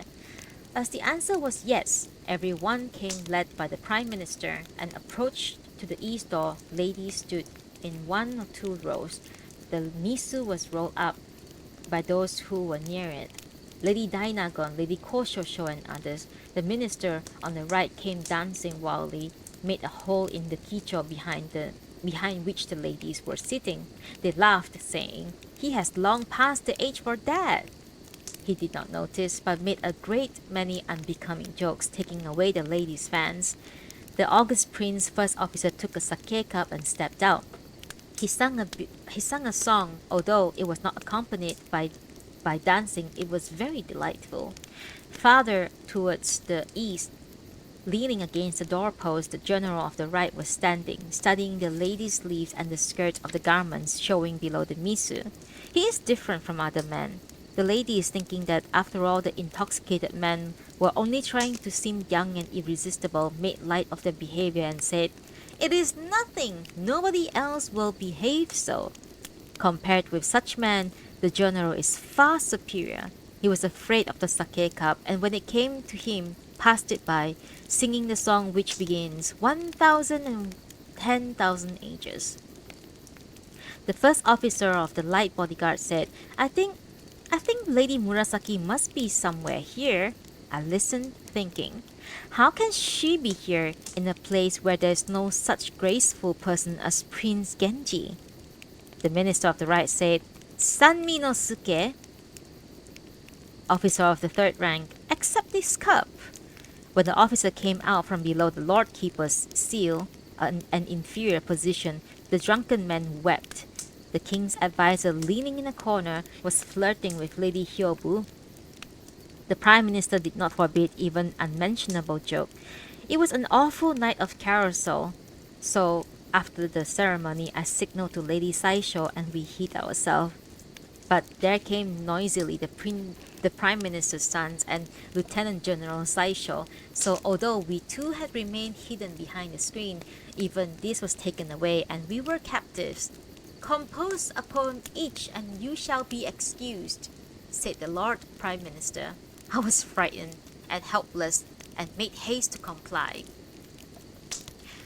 "How can I number the years of Prince? 1,000, nay, 8,000 may he live and more." "Well done," said he, reciting it twice, and he answered immediately, "Oh, would I might live the life of a crane, then might I reckon the years of the prince up to 1,000. He was much intoxicated, but the poem had feeling, for it came from his innermost desire. The child cherished in this way will have a very bright future. Even such as I can imagine the 1,000 prosperous years of His August Highness." He felt as if with his own poem and said, "Has your Majesty heard the poem? I have made a poem." And then, "I am worthy to be your father and you are worthy to be my daughter." Mother is smiling and she must think she is happy. "She must be thinking that she's got a good husband," said he in extreme intoxication. As is usual in drunken persons, all were listening. His wife seemed to be embarrassed by this conversation and retired. "Mother will be angry if I do not follow her," said he, and went through the days hurriedly, muttering, "Excuse me, your Majesty, but a child is adored because of its father." And everyone laughed. The day for the Queen's return to the palace approaches, and Her Majesty had no tranquil hours because of continual ceremonies. Her Majesty had blank books made, so from early morning I was summoned to attend her to arrange the paper and write letters, which were sent with the books and romances to be copied. I also spent days compiling these into books. "What fancy is this? Why do you do such things these chilly days?" the Lord Prime Minister said, but he himself brought out fine papers, brushes and ink, and even writing boxes. These were given to the ladies by the queen's own hand. They were bashful, but excuses were in vain. And then they went into corners and composed and came back blushing, saying, "I have done this," only to be given more brushes and ink.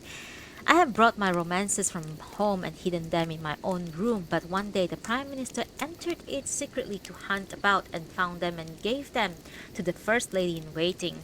As these books were not at all clearly written, I am ashamed to think what their opinion must be. The infant prince began to babble and crow. His Majesty is naturally impatient to have him. The waterfowl had begun to become more and more to the pond before the house. I longed for snow while we were staying there, but just then I had to go home to my parents. 2 days after retiring from the court, two great snow came. The old familiar trees of my home reminded me of those melancholy years when I used to gaze upon them musing when the colors of flowers, the voices of birds, the skies of spring and autumn, moon shadows, frost and snow told me nothing but that time was revolving and that I was menaced with dreary future. Before I went to the court, I tried to avoid sadness by writing to those who were in the same state of mind, even to those with whom I was only slightly acquainted, and associating with them I consoled my heart in various ways. Although an unimportant person, I had passed my life without feeling any sort of contempt of myself until I went to court. Since then, alas, I have experienced all the bitterness of it. Today I took out romances, and they no longer interest me. I was ashamed to think what those melancholy persons to whom I used to write had thought of me since I went to the court, so I had no courage to write to them again. Those with whom I am now intimate would have to publish my letters broadcast, so how can I write to them my innermost heart? Though my letters have inadvertently grown few. I had a feeling that association with some of the younger ladies who used to visit me before I went to the court could not continue. Some of them I had refused when they came, and in my home all these trifles have made me feel more deeply that I have gone into a world I had not intended for me. I write only to those from whom I can never part, to whom my heart prompts me to speak. Oh, worthless heart, that feels love only for those with whom it daily associates. I long for Lady Dainagon, with whom I spent every night before the Queen, when we told each other our heart's secrets. Is it also my worldly heart that longs for a companion other than Buddha? Like two wild ducks floating with unrestful slumber, yet even those nights I would recall. Feathers wet and cold, but colder tears. Lady Dainagon returned this answer. Midnight sleep was broken, but no friend to brush away the cold tears. I envy the Oshidori which has ever its mate by its side. Her writing is very elegant. She is a very true-hearted person.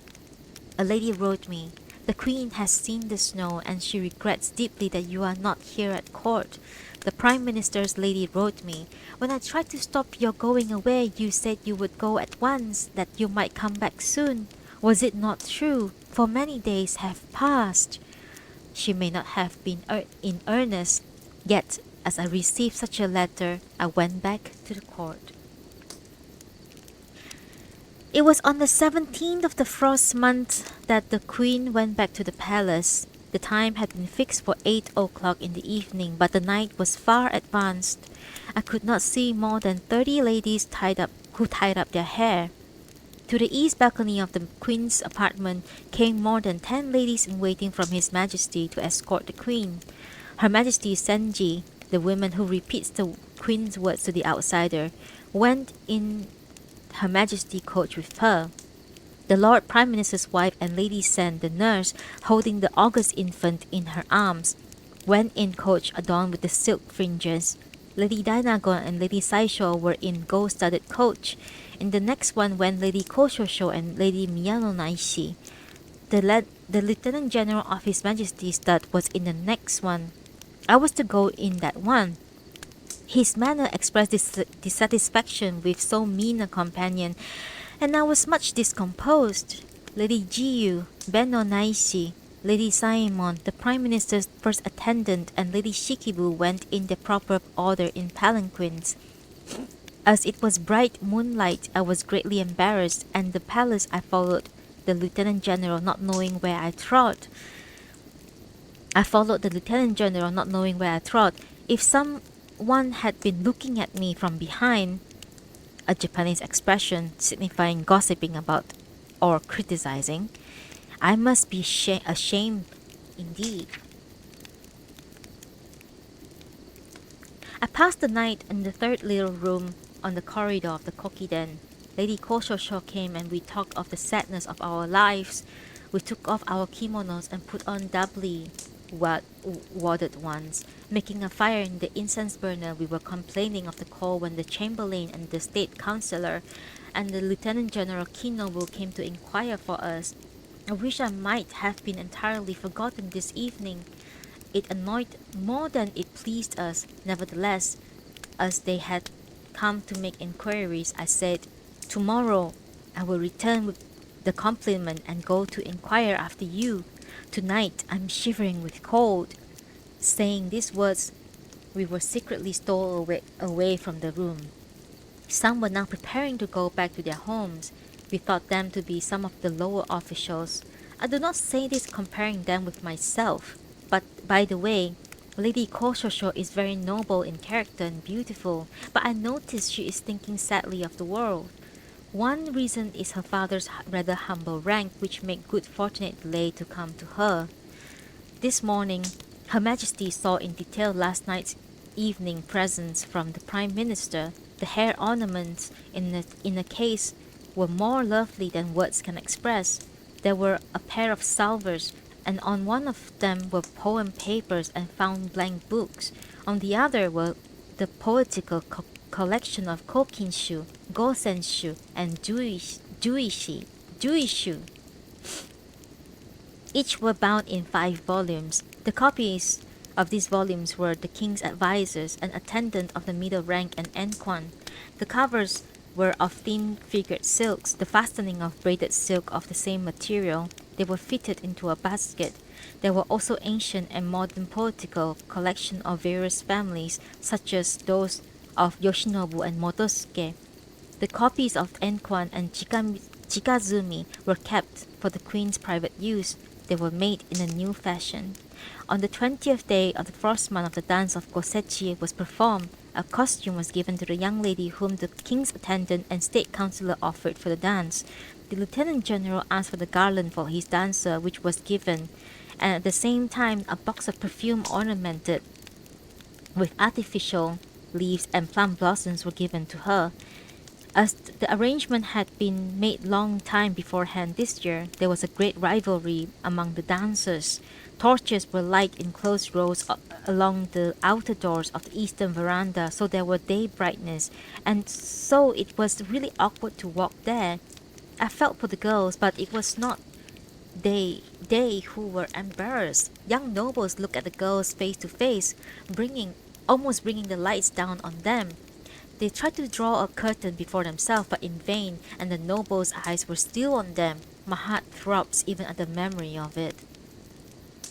The helpers of the courtier, Narito's daughter, dressed in brocaded karaginu, which was distinctive and pleasing even at night. She was overwhelmed by her dress, and her movements were ungraceful, yet the nobles paid her special attention. The king came to see the dance. The Lord Prime Minister too crept in from the side entrance, so we felt constrained. The helpers of Nakakyo's daughters were all the same height. They were graceful and charming, and people agreed that they were not inferior to any ladies. The state councillor and the lieutenant general had all his maids and his helpers of his daughters. One of them was ungraceful, being fat and countrified, so all were laughing at her. The daughter of To, the state councillor, gave a fresh and distinct impression because of her family. She had 10 helpers. The ladies who were proud of their good looks seemed more beautiful in this artificial light. On the morning of the day of the tiger, the courtiers assembled. Although It is a common custom to have the dance the younger ones who were especially curious to see the dancers. Was it because they had acquired rude country manners during these months of absence from the court? They were dressed dyed by rubbing the leaves of the indigo plant was not to be seen. When night came, the second official of the crown prince was summoned and perfumes were bestowed upon him. Quantities of it were heaped up in large box. The night of the dance was performed in Seiryoden. The king was present to see it. The prime minister's wife sent a messenger to the governor of Owari. As the august young prince was to be present, rice was thrown to keep off evil spirit. People reviled them, the spirits, and called them names. It gave us a queer feeling. I was weary and wanted to rest a little, so I remained in our chamber thinking to present myself when it should be necessary. Lady Kohyoe and Lady Kohyobu sat beside the brazier. We were saying that the hall was crowded and nothing could be seen distinctly when the Lord Prime Minister came in. "Why do you stay here? Come with us." So we went reluctantly. I saw the dancers thinking how tired they must be and what a heavy task they had before them. The daughter of the governor of Owari became ill and retired. Human fate is like a dream, it seems. After the dance, His Majesty retired. Young noblemen talk of nothing these days but the rooms of those dancers. Even the borders of the curtains hanging over the sudare was varied according to the taste of the dancer. Their hairdressing and their style also varied extremely, so the young men talk about that and the improper things too. Even in the ordinary years, where there were no unusual festivity, the dancing girls' hearts are always filled with anxiety. How much more so this year? While I was thinking about it, they came out in a single file. My heart swelled with sympathy. It may be they have no great patrons to depend on who could protect them, as they are all chosen for their beauty. All are attractive, and it would be difficult to say which is superior to other, although the men of fashion may perhaps perceive differences. In this brilliant light, they may not even shade their faces with their fans. They are placed in rivalry with other in rank, in prudence, and in wit, and must struggle each to excel the other, although at the same time they feel shyness in the presence of young men. Surrounded by the young nobles, they are forced to hold their own among them worthily. I feel sorry for them. Governor Tamba's daughter wore a darkish blue gown. The state councillor To's daughter wore red. The maids of the latter who the blue karaginu of a girl who were so beautiful that they made us women jealous. One girl did not seem at all dignified.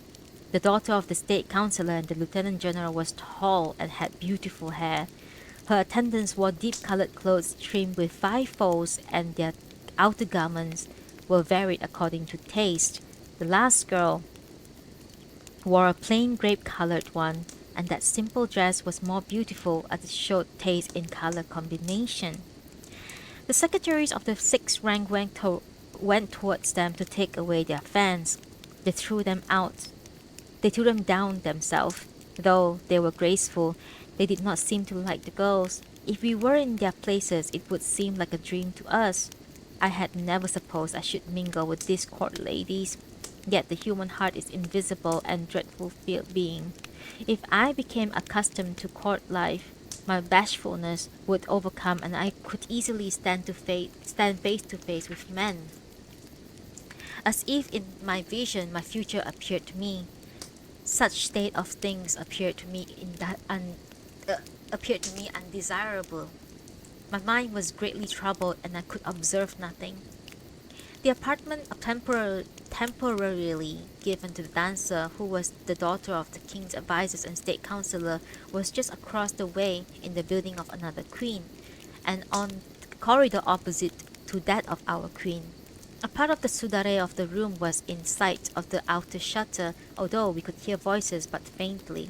The state councillor lieutenant general, who knew about it all, said there are ladies called Sakyo and Uma who once served the queen over here.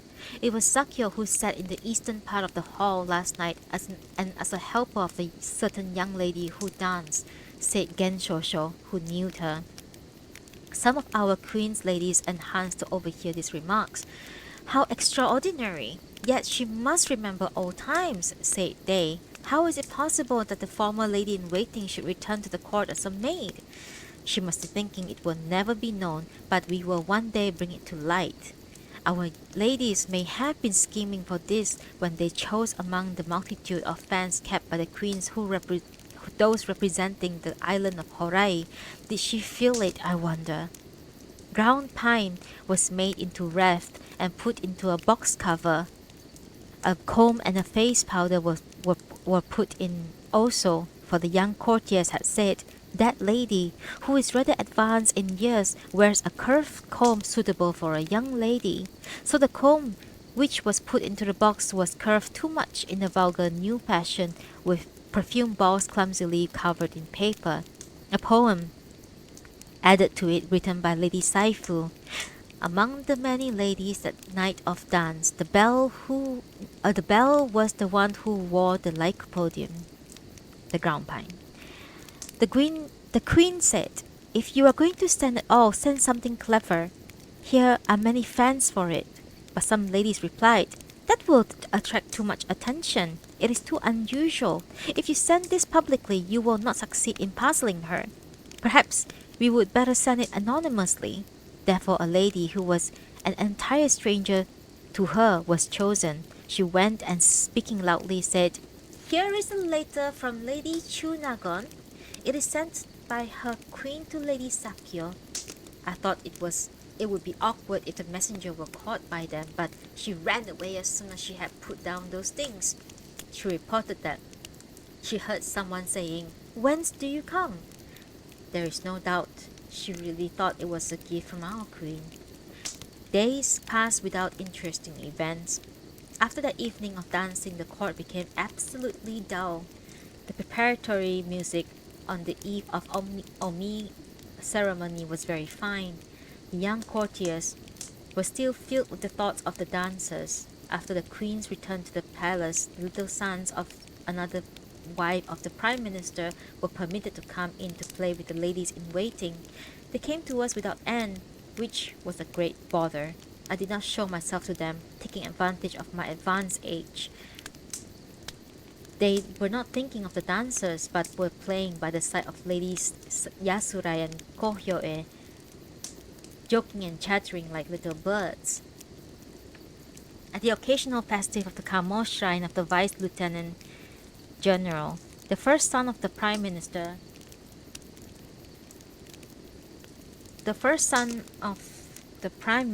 was made the king's substitute. It was a day of fasting also, so the Lord Prime Minister had passed the night at the palace. The nobles and dancers passed the night of the festival in making great noise with much merriment, and in the corridors. Next morning, an attendant of the chamberlain brought something to the attendant of the Lord Prime Minister. It was the box cover of the previous night. There was also a silver case for romances, beside a mirror, a comb of aloe wood, and a silver kogai. The comb seems to be given to adorn the hair of the messenger at the festival. Something was written on the box cover in the reed style in the raised characters. It was the answer to the poem to the lycopodium. 2 characters were omitted, and it was difficult to read. She seemed to have misunderstood. The chamberlain thought that it was a gift from her to her from our queen, so the return was made thus openly. It was but a foolish joke, and I felt sorry for her. The Prime Minister's wife came to the court to see the festival. His son, adorning his head with artificial wisteria, appeared quite a man, noble and dignified. The Lady Kura, his nurse, not taking any notice of the dancers, wept for joy watching her young lord.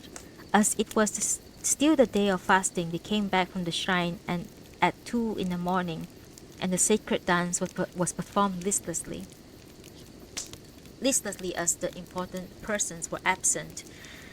Kanetoki, a dancer who had been very handsome last year, was much fallen off. Though a stranger to him, I felt regret, being reminded of the fleeting life of us all. Here interval occurs.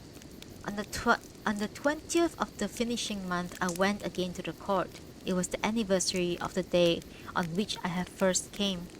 I remember my former career as a wanderer on dream paths, and I loathed myself for having become so familiar with court life. The night was far advanced, and the queen was fasting, and we did not present ourselves before her.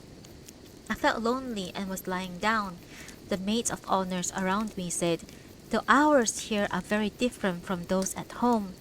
Those they are they are they are they all would be sleeping by this time.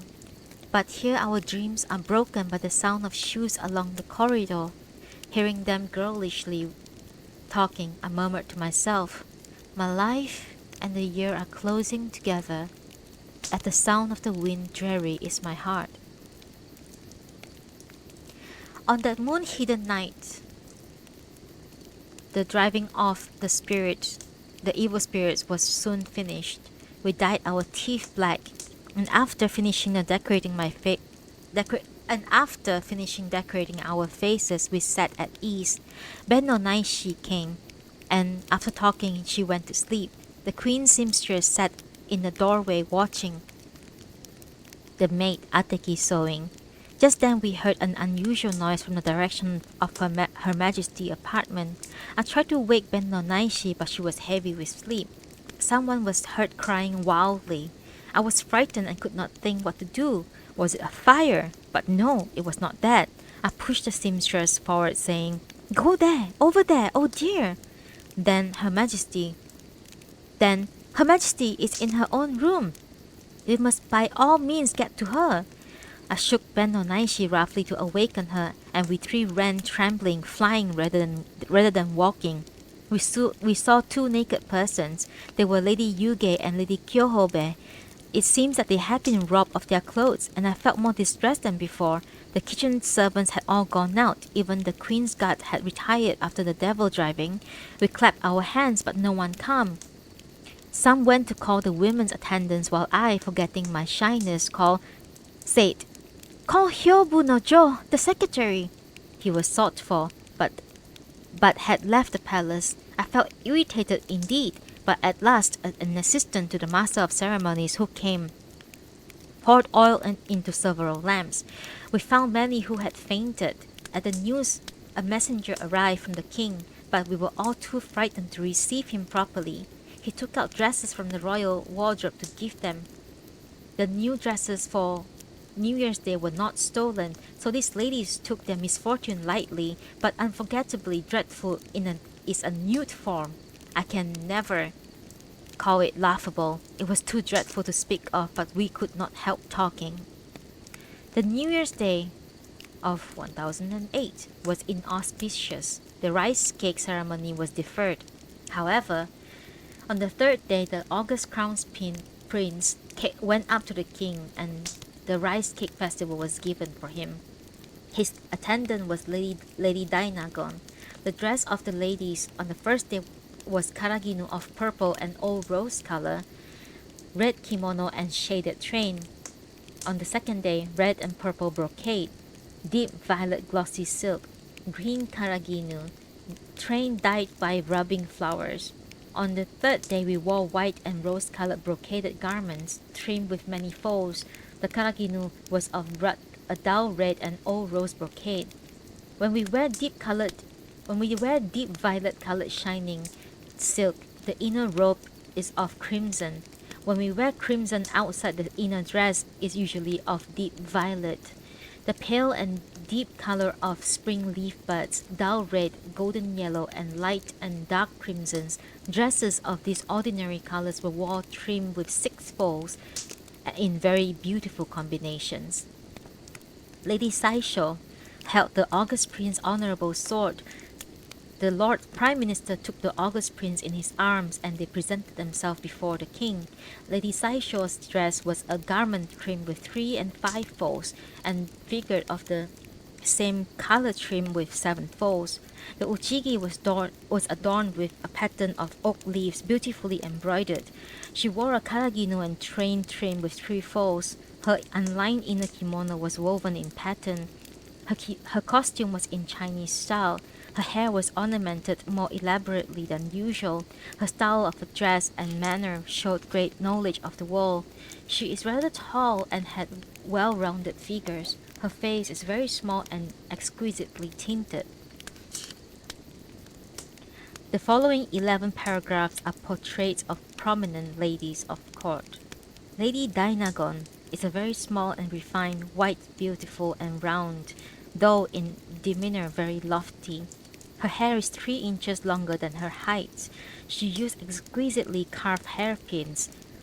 Her face is lovely, her manners delicate and charming. Lady Senji is also a little person and haughty.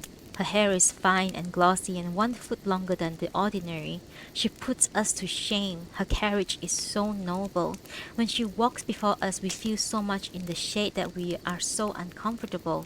Her mind and speech make us feel that a really noble person ought to be like her. If I go on describing ladies' manners, I shall be called an old gossip, so I must refrain from talking about those around me.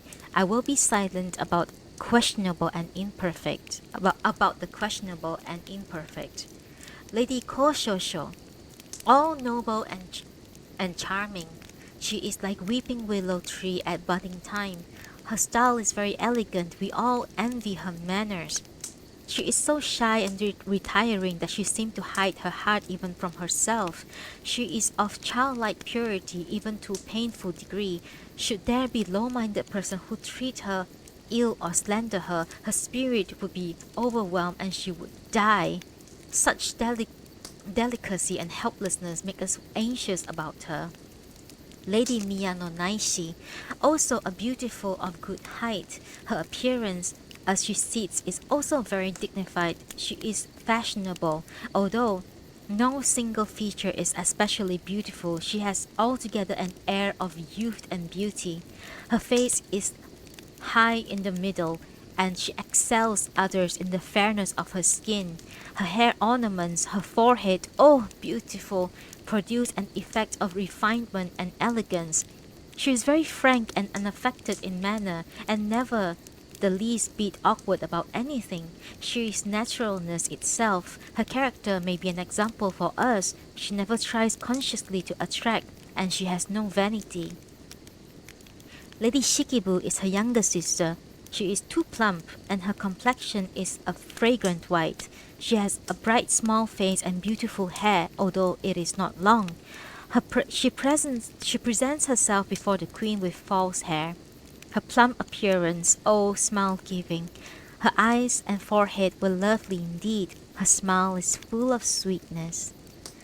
Among the younger ladies, I think Kodayu and Genshikibu are beautiful. The former is a little person quite modern in type. Her pretty hair is abundant at the roots but gets too thin at the end, which is 1 foot longer than she is. Her face is full of wit. People will think her very pretty, and indeed there is no feature one would wish to improve. The latter is tall and rather superior. Her features are fine. She is smile-giving and lovable. She is very refined and seems to be a favorite daughter of some person of dignity. Lady Kyoho-e no Jo, also refined. These ladies cannot be looked down upon by court nobles.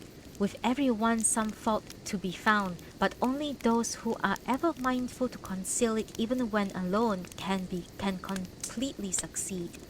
Lady Attendant Miyaki is a very pretty person. Her hair is scarcely longer than her uchigi. The ends are beautifully cut. Her face was agreeable also when I last saw it. And then there is Lady Gosechi no Ben. She is the adopted daughter of the middle advisor Hei. Her face is like a picture. She has broad forehead and eyelid drooping at the corners. Her features are not remarkable at any point, but her complexion is white. Her hands and arms are pretty. When I saw her in the springs for the first time, her hair, which was profusely abundant, was 1 foot longer than herself, but suddenly became thinner at the end, and now it is only a little longer than she is.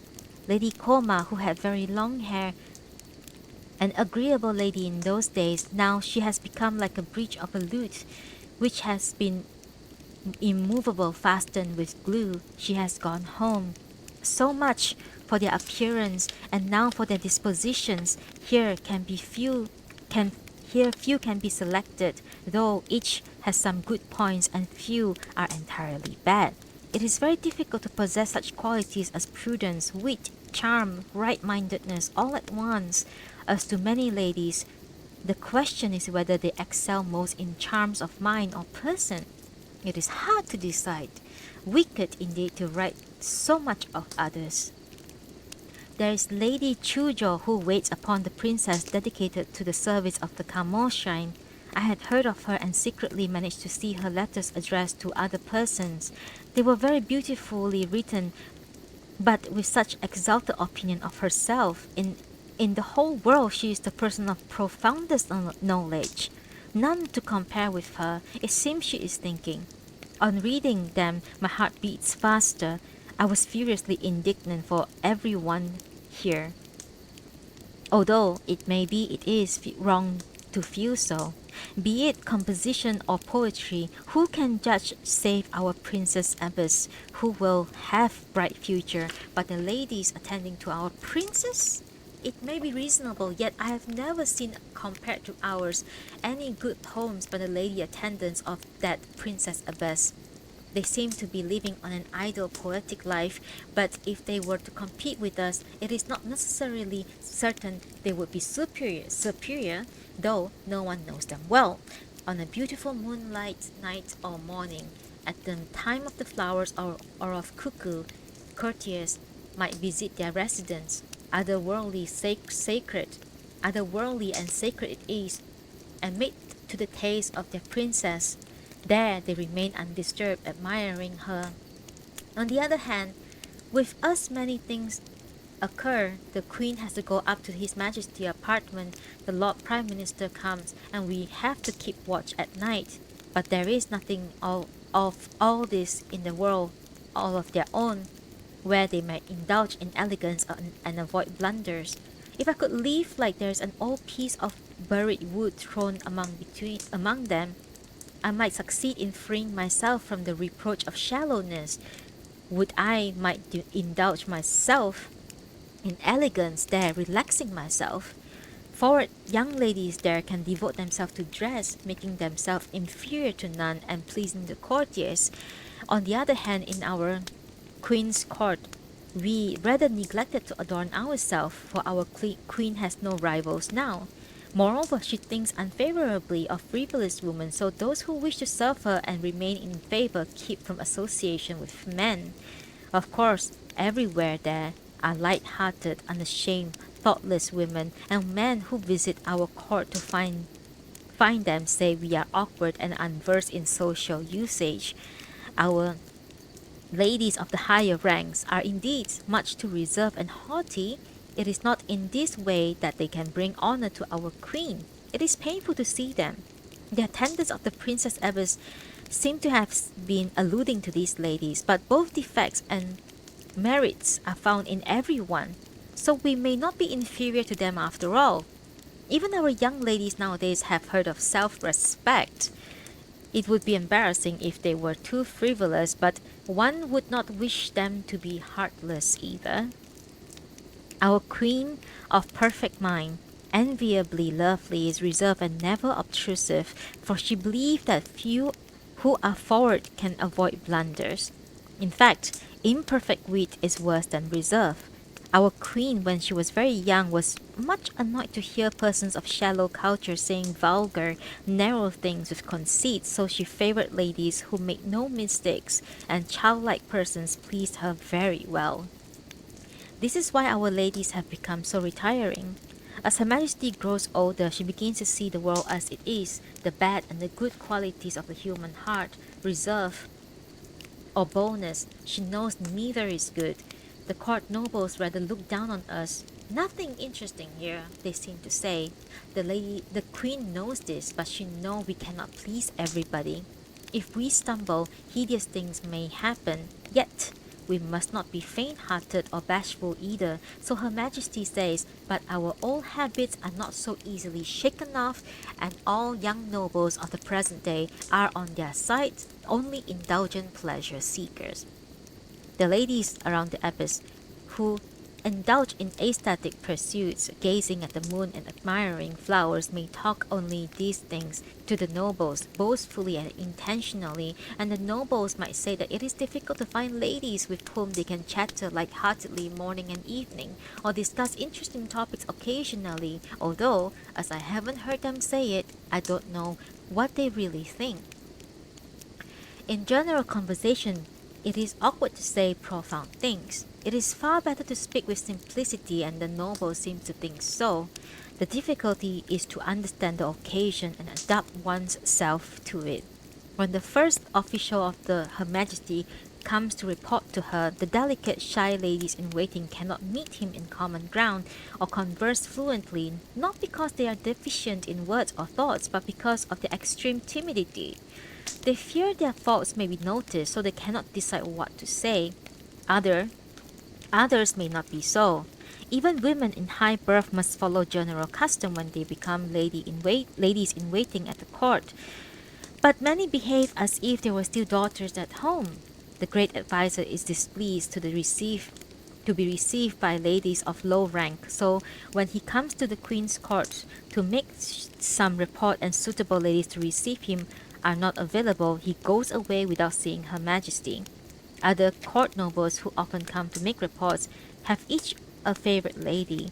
When that one is away, they are displeased and go away saying to other people that the queen's ladies are quite unsatisfactory. There may be some reason in it, yet it is quite unreasonable for the abbess ladies to say that we are unworthy to be seen or heard. It is easy to criticize and difficult to realize our own ideals. These ladies, however, do not know that, and being full of conceit, they treat others with disdain, thus revealing their own limitations. Oh, how I wanted to show the letters to the queen, but they have been stolen by the lady who secretly showed them to me, and they were soon taken back. I coveted those letters. Lady Izumi Shikibu corresponds charmingly, but her behavior is improper indeed. She writes with grace and ease with flashing wit. There's fragrance even in her smallest words. Her poems are attractive, but they are only improvisations which drops from her mouth spontaneously. Every one of them had some interesting points, and she is acquainted with ancient literature also, but she is not like a true artist who filled with the genuine spirit of poetry. Yet, I think even she cannot presume to pass judgment on poems of others. The wife of governor of Tamba province is called by the queen and prime minister Masahira Emon. Though she is not of noble birth, her poems are very satisfactory. She is not compose and scatter about them on every occasion, but so far as we know them, even her miscellaneous poems shamed us. Those who compose poems whose loins are all but broken, yet who are infinitely self-exalted and vain, deserve our contempt and pity. Lady Sei Shonagon, a very proud person. She values herself highly and scatters her Chinese writings all about. Yet, should we study her closely, we should find that she is still imperfect. She tries to be exceptional, but naturally persons of that sort give offense. She is piling up trouble for her future. One is too richly gifted who indulges too much in emotion, even when she ought to be reserved, and cannot turn aside from anything she is interested in. In spite of herself, she will lose control. How can such a vain and reckless person end her days happily?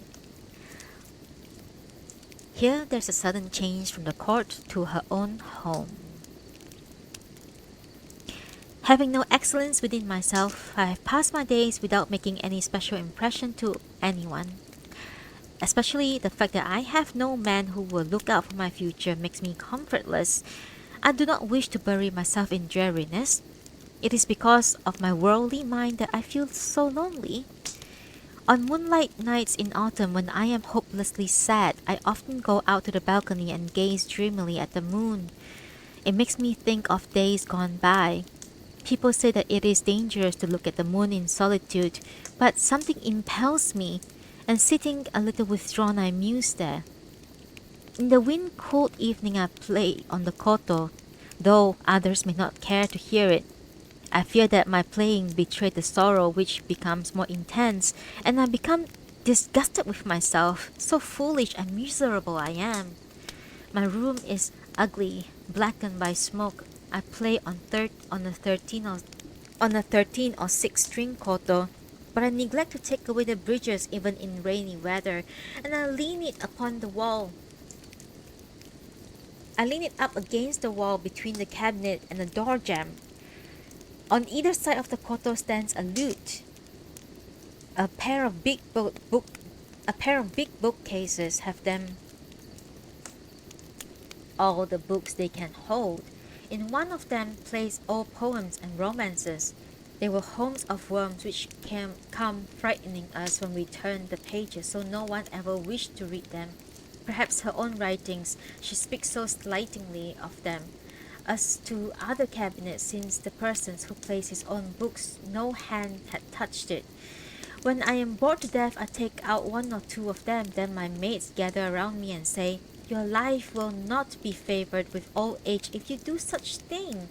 Why do you read Chinese?" Formerly, even the reading of sutras were not encouraged for women. They rebuke me in the shade of my bag. I have heard of it and also wish to say, it is far from certain that he who does no forbidden things enjoy a long life.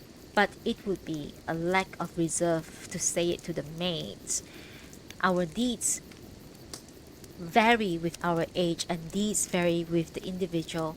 Some are proud to read books, others look over all castaway writings because they are bored with having nothing to do. It would not be becoming for such a one to chatter away about religious thoughts, noisily shaking a rosary. I feel this, and before my women, I keep myself from doing what otherwise I could do easily. But after all, when I was among the ladies of the court, I did not say what I wanted to say either. For it is useless to talk with those who do not understand one, and troublesome to talk with those who criticize from a feeling of superiority. Especially one-sided persons are troublesome. Few are accomplished in many arts, and most cling narrowly to their own opinion.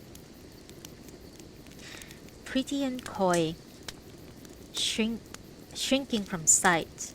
The unsociable, proud, fond of romance, vain, poetic, looking down upon others with jealous eye, such is the opinion of those who do not know me. But after seeing me, they say, "You are wonderfully gentle to meet with. I cannot identify you with that imagined one." I see that I have been slighted, hated, and looked down upon as an old gossip, and I must bear it, for it is my destiny to be solitary. The queen once said, you were ever mindful not to show your soul, but I have become more intimate with you than others. I hope that I may not be looked at obliquely by others who are ill-natured, affected, and unsociable. As a rule, one is easy at the back, who is modest, gentle, and tranquil disposition. Even coquettish and frivolous person is not rebuked if she is good-natured and of a disposition not embarrassing to others. A person who is self-exalted and eccentric with the scornful mouth and demeanor can be unmistakably perceived, and one can be once guarded by observing closely. One may discover faults of speech and behavior. Those whose words and deeds are not in harmony, or who are always trying to outdo one another, attract noise. One seldom wishes to criticize those who have defects, but good-natured. One cannot but sympathize with them. Those who habitually do evil with intention deserve to be freely talked about and laughed at, even though sometimes they do it without intention. We ought to love those who hate us, but it is very difficult to do it. Even the Buddha of profound mercy does not say that the sins against Buddha, the laws of religion and priests are slight. Moreover, in this muddy world, it is best to let alone to the persons who hate us. If we compare one who tries to excel in hatred, saying extraordinary words and watching their effect ill-humoredly face to face, with one who coldly hides her heart and with a tranquil manner, we can see who is superior. There is a lady, Saemo no Naishi, who unreasonably cherished hatred of me. I was not aware of it at first, but later heard of much criticism of me in my absence. Once the king was listening to a reading of my Genji Monogatari and said, "She is gifted. She must have read the Chronicle of Japan." The lady heard of it and unreflectingly spread abroad among the courtiers the idea that I am very proud of my learning, giving me the name the Japanese Chronicle Lady. It is laughable indeed. I am reserved even before the maids of my own house. How then should I show my learning in a court? When my elder brother Shikibu no Jo was a boy, he was taught to read the Chinese historical records. I listened, sitting beside him, learned wonderfully fast, though he was sometimes slow and forgot. Father, who was devoted to the study, regretted that I had not been a son. But I have heard people saying that it is not beautiful, even for a man to be proud of his learning. And after that, I did not write so much as the figure 1 in Chinese. I grew clumsy with my brush. For a long time, I did not care for books I had already read. Thus, I was ashamed to think how others would hate me on hearing what Lady Simon said, and I assumed an air of not being able to read the characters written on the royal screen. But the queen made me read to her the poetical works of Li Taibo, and as she wished to learn them, I have been teaching her since the summer of 2 years ago, the second and third volumes of the collection very secretly when none were present. Her Majesty and I tried to conceal it, but the Majesty the King and the Lord Prime Minister finding it out, and the latter presented to the Queen many poetical books which he had copied. I think the bitter Simon does not know it yet. If she did, how would she criticize me? Everything in this world is burdensome. I agree. Everything in this world is burdensome. Now I shall not be afraid whatever happens. Whatever others may say of me, I will recite sutras kneeling before Amitabha Buddha. When my mind has become completely free from the burden of the world, nothing will weaken my determination to be a saint. Though I set myself devotedly against the worldly passions, it seems that there extends before me a limbo of dull wanderings before I can mount the cloud. I must be there now. I am now of a fit age for the religious life. It is common to suppose that men read sutras when they are old, yet really they are not read, for mind grows more and more relaxed with age. I may be interpreted as one who imitates persons of profound thoughts, but I will devote myself to the religious life. The person of deep-rooted sin cannot succeed even in such a hope as that. There happens many circumstances which makes me think of the probable wickedness of my prenatal life, and everything makes me sad. And then there seemed to be an abrupt transition here, and the following paragraph seems to be a part of a letter, perhaps sent with the diary or other writing. I wish I could make known everything to you, good and bad, things of the world and those relating to my life, all that I could not write in my letters. You could not expect such writing as this from your friend. You feel weary of life. Please look into my heart. Oh, so weary. Please write to me, even a little. Whatever comes into your mind, it would be very unfortunate if my writing were scattered about and made known to others.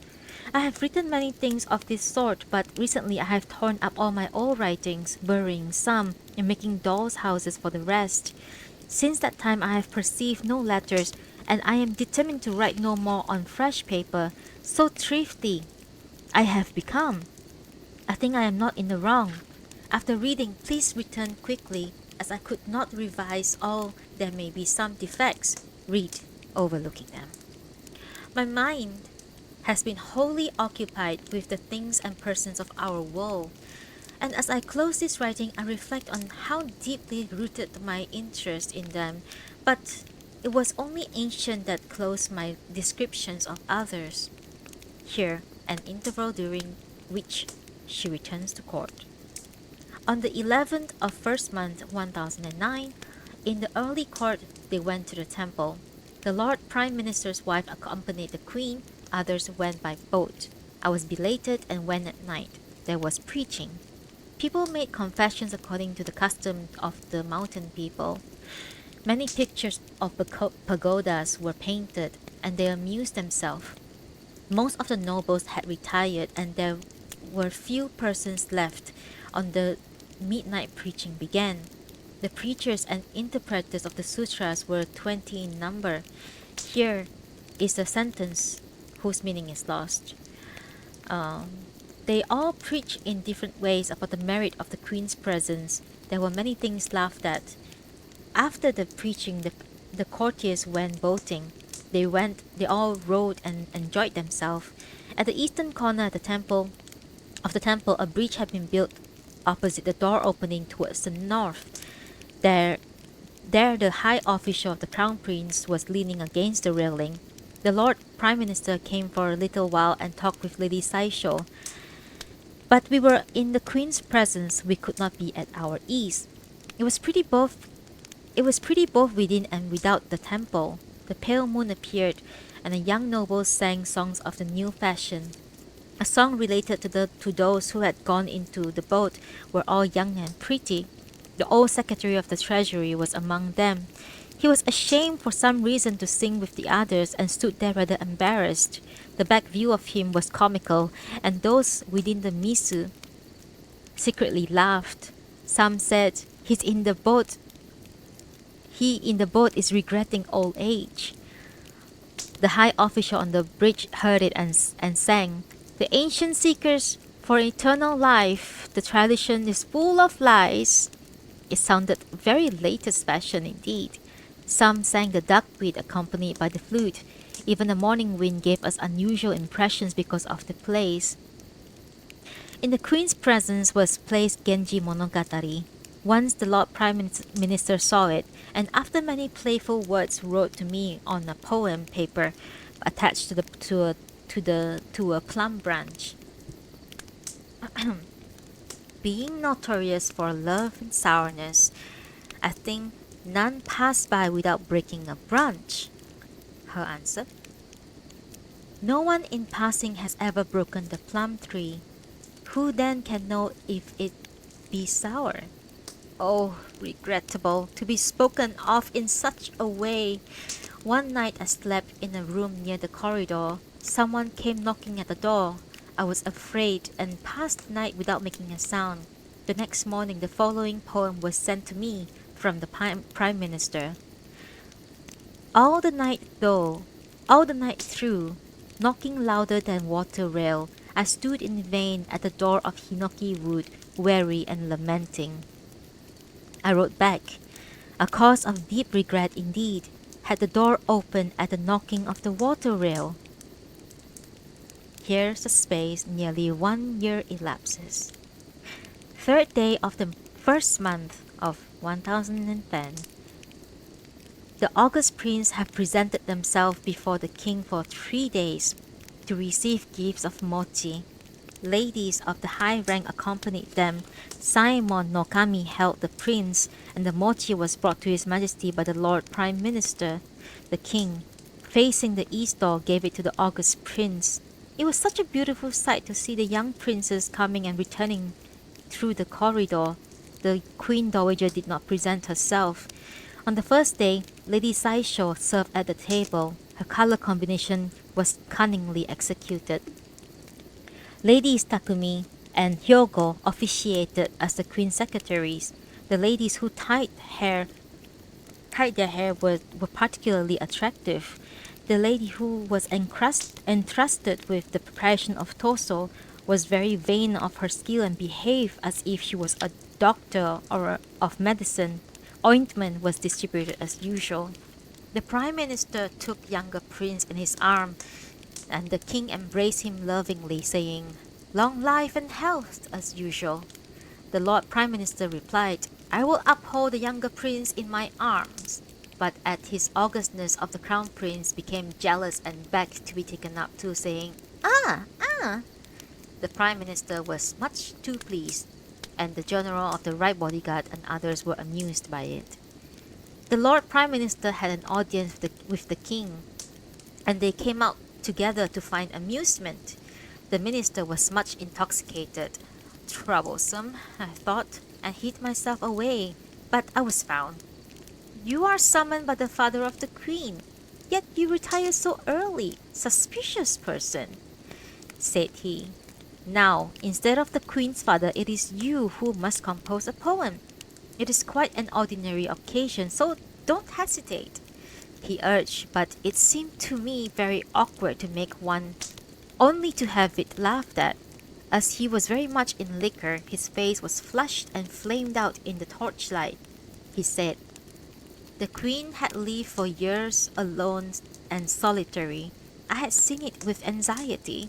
It is cheering to behold troublesome children on either side of her."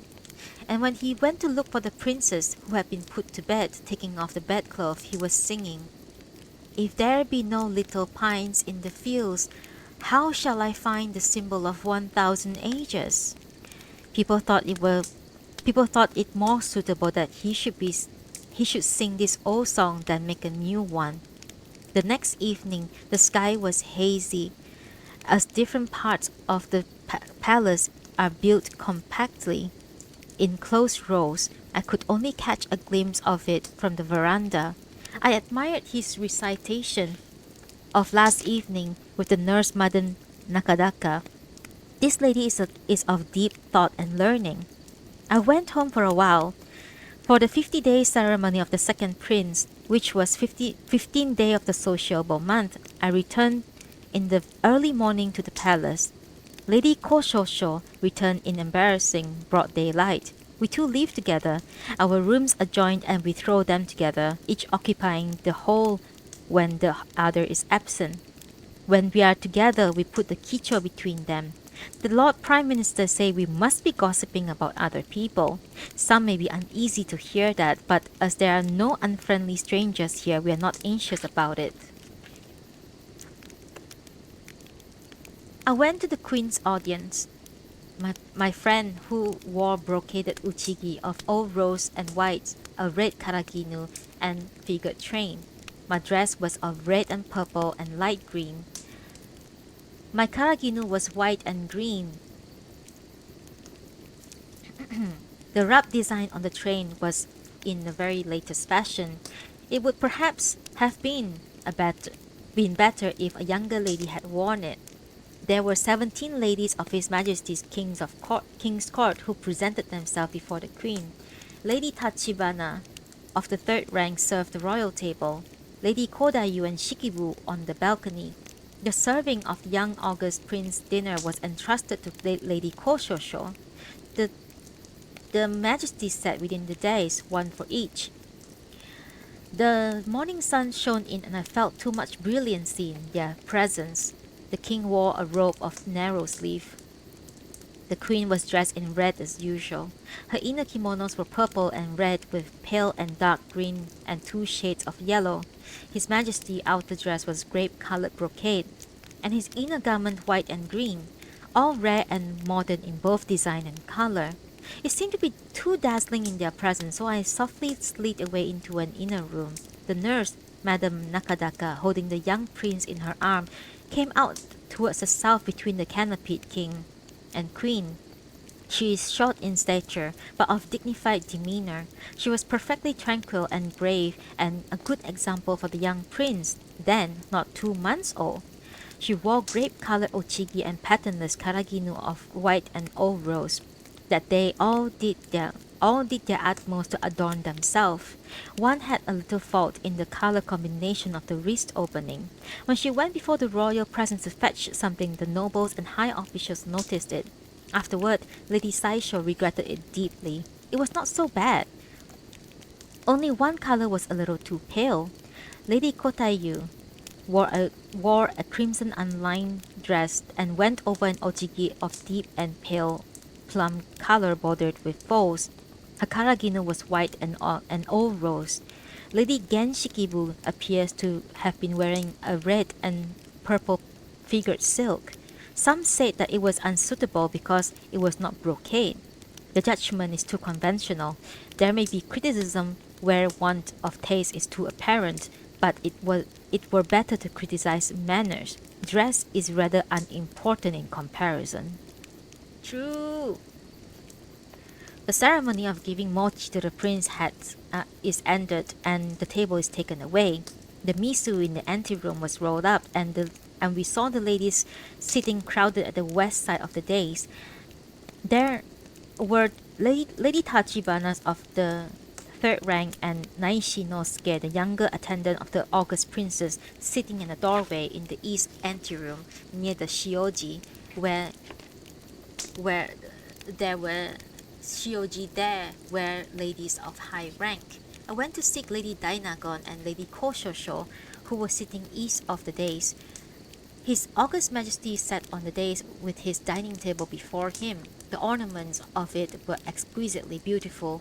On the south balcony there sat the minister of the right and left and the chamberlain of the first officials of the crown prince and of the queen, and the great advisor Shijo facing towards the north, and the west being the more honorable seat.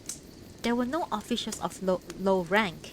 Afterwards they began to amuse themselves. Courtiers sat on the southeast corridor of the side building. The four lower officials took their usual places on the steps below royalty to perform some music. They were Kagemasa, Korekaze, Yukiyoshi, Tonomasa. From the upper seat, the great advisor Shijo conducted the music. Tono Ben played the lute. Tsunetaka played the harp.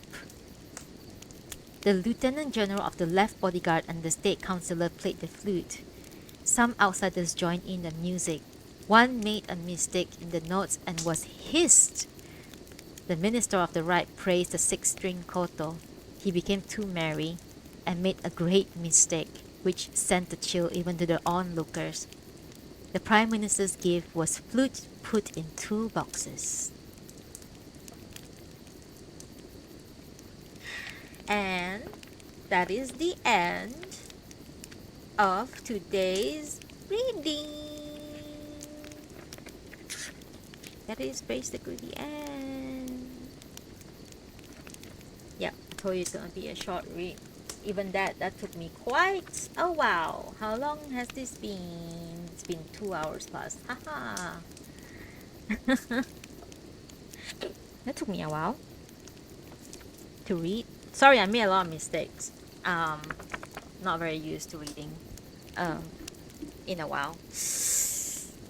Oh my god. Hey, Marvelous. Oh my god.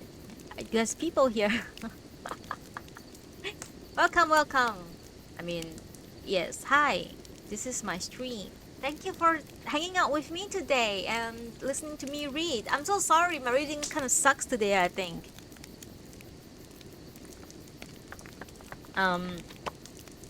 I want to say it's not an excuse, but the paragraphs are all very close, like a very big paragraph, and the words are all sometimes all jumble up together for me, so I get like confused, like which line is which line. So sometimes I repeat the line, sometimes I jump a line, so I have to repeat myself. So I'm really sorry about that. Thank you so much for listening, guys. Seriously. I'm not sure how many of you here because OBS doesn't show it. But yes, that was great. You're too kind. I'm sorry I haven't been around, guys. I wish that I can be here more often, but Yeah, life, life's just life, huh? Yeah, you can't really do much about it sometimes, really. Yeah, I've been really, really, really, really, really, really busy. Step on me, Oh my please. god. No, it was you. You know, I've been wondering who was sub to my oh, why are you sub to my channel? I mean, I'm not gonna tell you to stop, but holy shit. Uh d- I'm so sorry. No, I feel so sorry. I'm so sorry that you are subbed and I didn't do anything. I disappeared for months on end.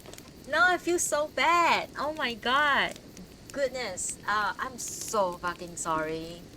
Oh my god. No way. Uh I'm so sorry. I feel so sorry. Why are you sub? I'm not gonna tell you to stop, but at the same time, holy shit, I disappear for months on end. I like that's man. Thank you though. Oh my god, thank you for subbing. Um yeah. Like there was one point in my channel in my Twitch channel that um I was very close to getting 200. Felt like literally at one point I was stuck at 199, and because I was so damn inactive that my followers just dropped back down to 192, and it's like it's kind of like stuck here. And I also haven't been streaming a lot, so it's kind of sucks. So it's very difficult to build an audience on Twitch when you're not fucking streaming every single day. I mean, I used to stream 3 times a week last time when I was most active, um, and I still couldn't get 200 followers back then. So it's gonna be a rough time to get to 200. But either way, the most important thing is tell your friends or family or wherever, everyone, uh, to uh, to sub to my my to subscribe to my YouTube, guys. Subscribe to my YouTube. It's more important there. Like if I don't, I already have enough views. Like what? Like my Kazuo Ishiguro readings has gotten me so much views that I already managed to hit the like amount of views that I need to hit to get a partnership. But problem is my my subscribers in YouTube is very low, and it's like it's higher than my Twitch really, but I need 500 subscribers in order for me to make any AdSense money. And I feel it's such a waste because some of my videos are doing so well, but I don't have 500 followers. So guys, um, to whoever on Twitch right now, please go to my YouTube channel and click on subscribe. And to whoever listening to this video on YouTube right now, please click on subscribe. Most of you are not subscribed. I mean, I know for a fact that some of my videos, some of my readings are very helpful because there are a few Kazuo Ishiguro books that's like being used as like literature studies. So people are like kind of like reading the book together with me, and this I mean according to the comments anyway, they said that my reading is helpful. So I'm glad that my readings are helpful to some of you. Yeah, still going through YouTube. It's okay. You've been busy. Oh, yeah. It's life's just crazy. Yeah, the Femro is gonna build an audience. uh, yeah, yeah. I guess I've been a Femro like probably like a month or something. I don't know. I like it. Uh, but I don't know, might be changing soon. I have so much Fantasia. I've been gifted so many Fantasia. So and then we had the free ones from the game. So I've been using the free one from the game. I don't know what I'm going to change to. I'm not sure. But I know like my favorite is always Highlander and Elezen and Mikote. Yeah, I think I've been a Mikote the most. It's mostly because Mikote looks good in most outfit. Like I like the uh I like how Mikote can look really cool. You can wear really cool outfit, and you can also be very cute, and you can also be very sexy. You can also be very like quirky. So like Elezen cannot be cute. And I have so many cute outfits, and I cannot wear them because Elezen can hardly be cute. Highlander as well. You can't really. It's very hard for Highlander to be cute. Rogadin as well. I tried my best. There are so many things that Rogadin that doesn't look good on Rogadin. That's and the I have a theory that every single outfit is made for Lalafell and the Mikote in this game. Um, yeah, they are made for Mikote and Lalafell. That's all. Most of the outfits are just horrible. On like taller girls, bigger girls. And whenever I make a character, I always choose the tallest. Um, yeah. So, yeah. Anyways, yes. I have plenty, like endless videos on my YouTube channel for you guys to go through if you're bored. I was so active at some point. It amazes me. Honestly, you know what? I'm very proud of my past self for doing what I did for this channel. Um, I cannot even imagine doing it now. So there's always like there's this inherent like um, you know, just I don't look at myself. I like it's very hard for me to feel proud of myself. And if anything, I look down on myself, like you know, just a lot of negative like self-talk stuff, like you know, oh, so lazy, so useless, not that kind of thing, right? So it's very difficult for me to be proud of myself. But sometimes when I really sit down and think about it, yeah, sure, I wasn't doing anything with my life at that point in my life, but I was very blessed to have that time for myself at that time, um, to take the time to heal from a lot of like mental health problems, or like just a lot of like um, self doubts and everything, like and and the fact that I was so committed back then to do readings, streams, and so much effort put into every single stream. You know, I make announcement on Twitter, I make posters, you know, I I put on Party Finder for people to find me, but I have stopped basically doing all those things. Like it would be a miracle if you see me drop a message on Discord saying that hey, I'm going to stream. That's the amount of effort that I can give you now, is like when I wake up and if I feel like I think I can do some reading today, and then drop a message on Discord. That's all I can give you, and maybe look at some relevant photos on website and see, yeah, like act as a poster. But last time I used to like make every single poster. I put like Noodible like on it, like a proper poster, and I don't do that anymore. There's so little effort nowadays. But I think I don't think you guys mind that much. But I think those things are good when I was like trying to like promote myself. But I'm not like I don't really like. It's very hard to say like I care but I don't care kind of situation. Like I I care in the sense that um, there should have been more effort being put out for my stream to attract people to sit down and listen or something like that. But at the same time, who cares?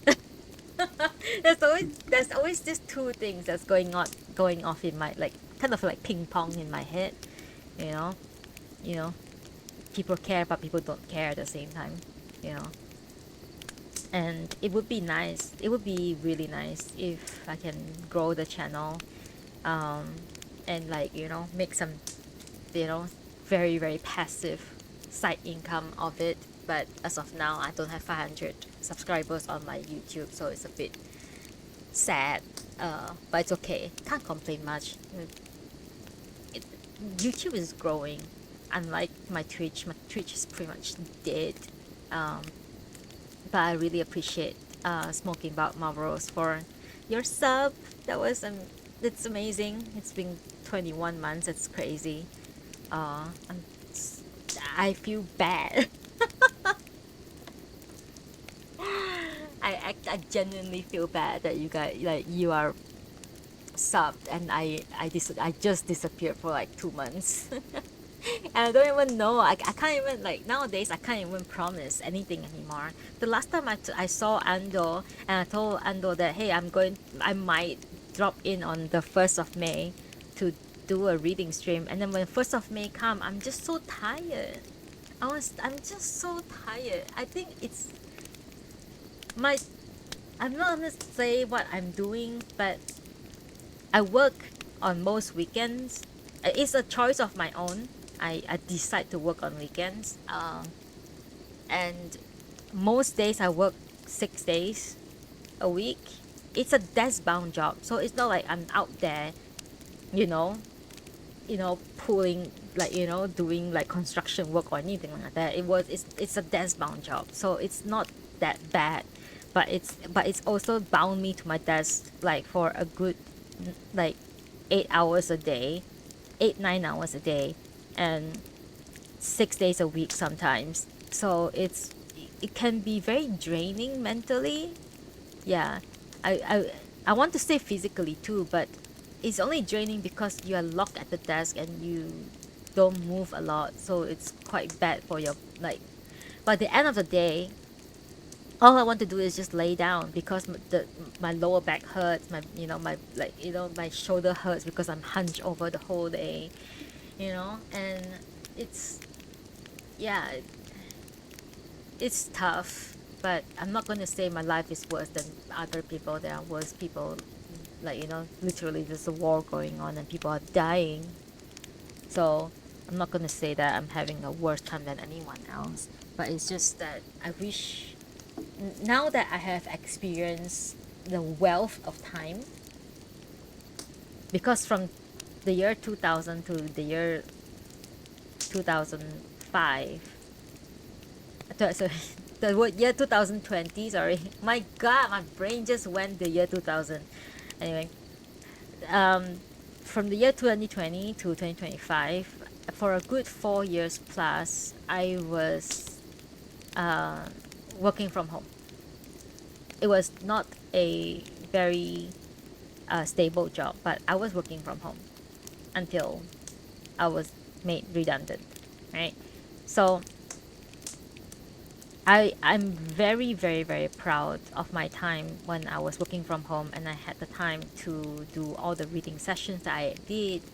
And I'm very proud that I'm very also happy that I had the time to heal from a lot of things. And I'm also very, very grateful for the time that I spent nursing my cat, grieving my cat, because all I can think of is, wow, if all the cat thing happened when I had a full-time job like this, I wouldn't even have time to grieve for him at all. So I'm very grateful for whatever I had in the past 5 years. And wherever that I'm going through now is just another phase of my life, and I don't know how long this phase is going to last, but hey, we got bills to pay, we got life to live. Can be difficult sometimes, can be tired sometimes, can be really negative sometimes too, because it's very easy to feel lost when it's very easy to feel lost when you are back at doing something, like doing the same thing on a daily basis, and it's like, yeah, I'm lost for words. basically. It's just the repetitive of daily life, and the daily grind is just, it can be too much, really. So, yeah, sometimes I find myself like sitting down and like, what am I doing, you know? But I don't know, I think most people have that moments where they're like, what am I doing exactly? What am I doing something worthwhile of my life? Is everything okay? Is this the right way to live? You know? But I've been living life like crazy person for the past 5 years, so yeah, I think sometimes when you have forced to pretend like you are okay or you are like a normal person, that could be somewhat good for you, I guess.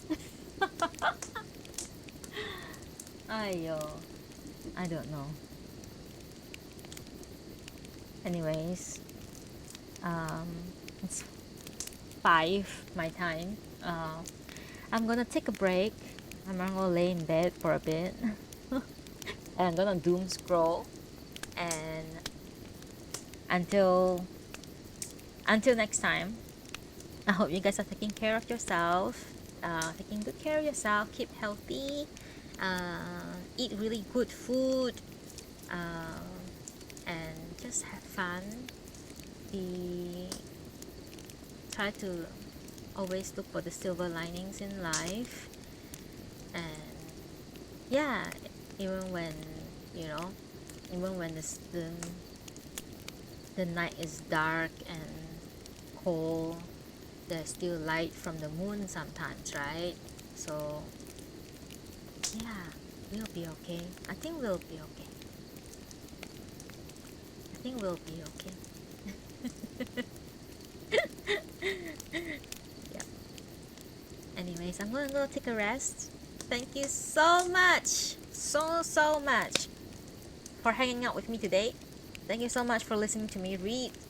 Although my reading was horrible today, I'm gonna try my best to make some time to come back.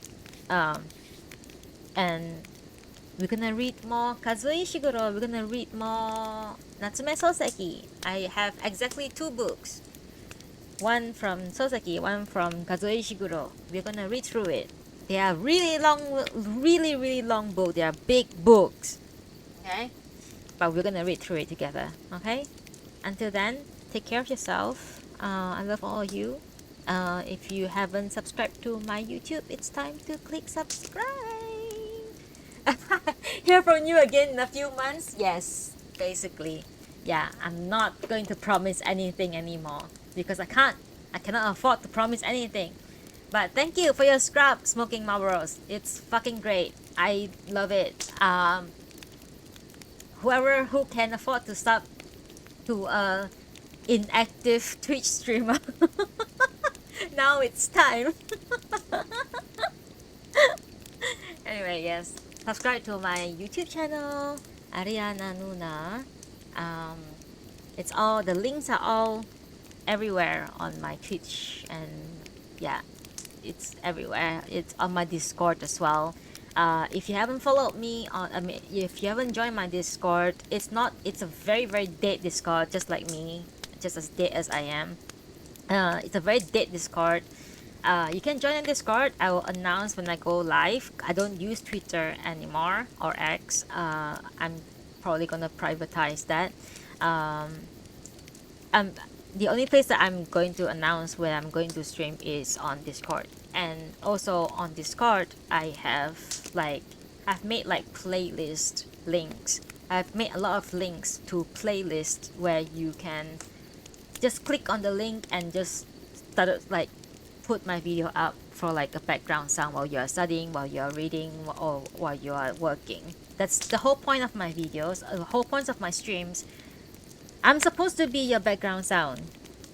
You can pay attention, but you can don't pay attention. Wherever you want, it's your choice. Okay, but head on to my YouTube, click on the subscribe button, and then let's hope I hit 500 followers soon, so I can make some dimes from YouTube as well. And but thank you for the follow. Thank you for the subscribing, and I'll see you all next time. I'm not sure where. I'm not gonna promise. Take care of yourself. eat eat really really nice food and um, take really good care of yourself and well, I'll see you guys soon.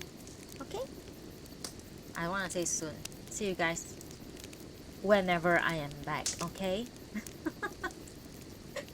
Yep. Yes. Yes, Andor. Yes, thank you so much for being here. Thank you, thank you, thank you, thank you. I'm really gonna go. Yes, take care of yourself, guys.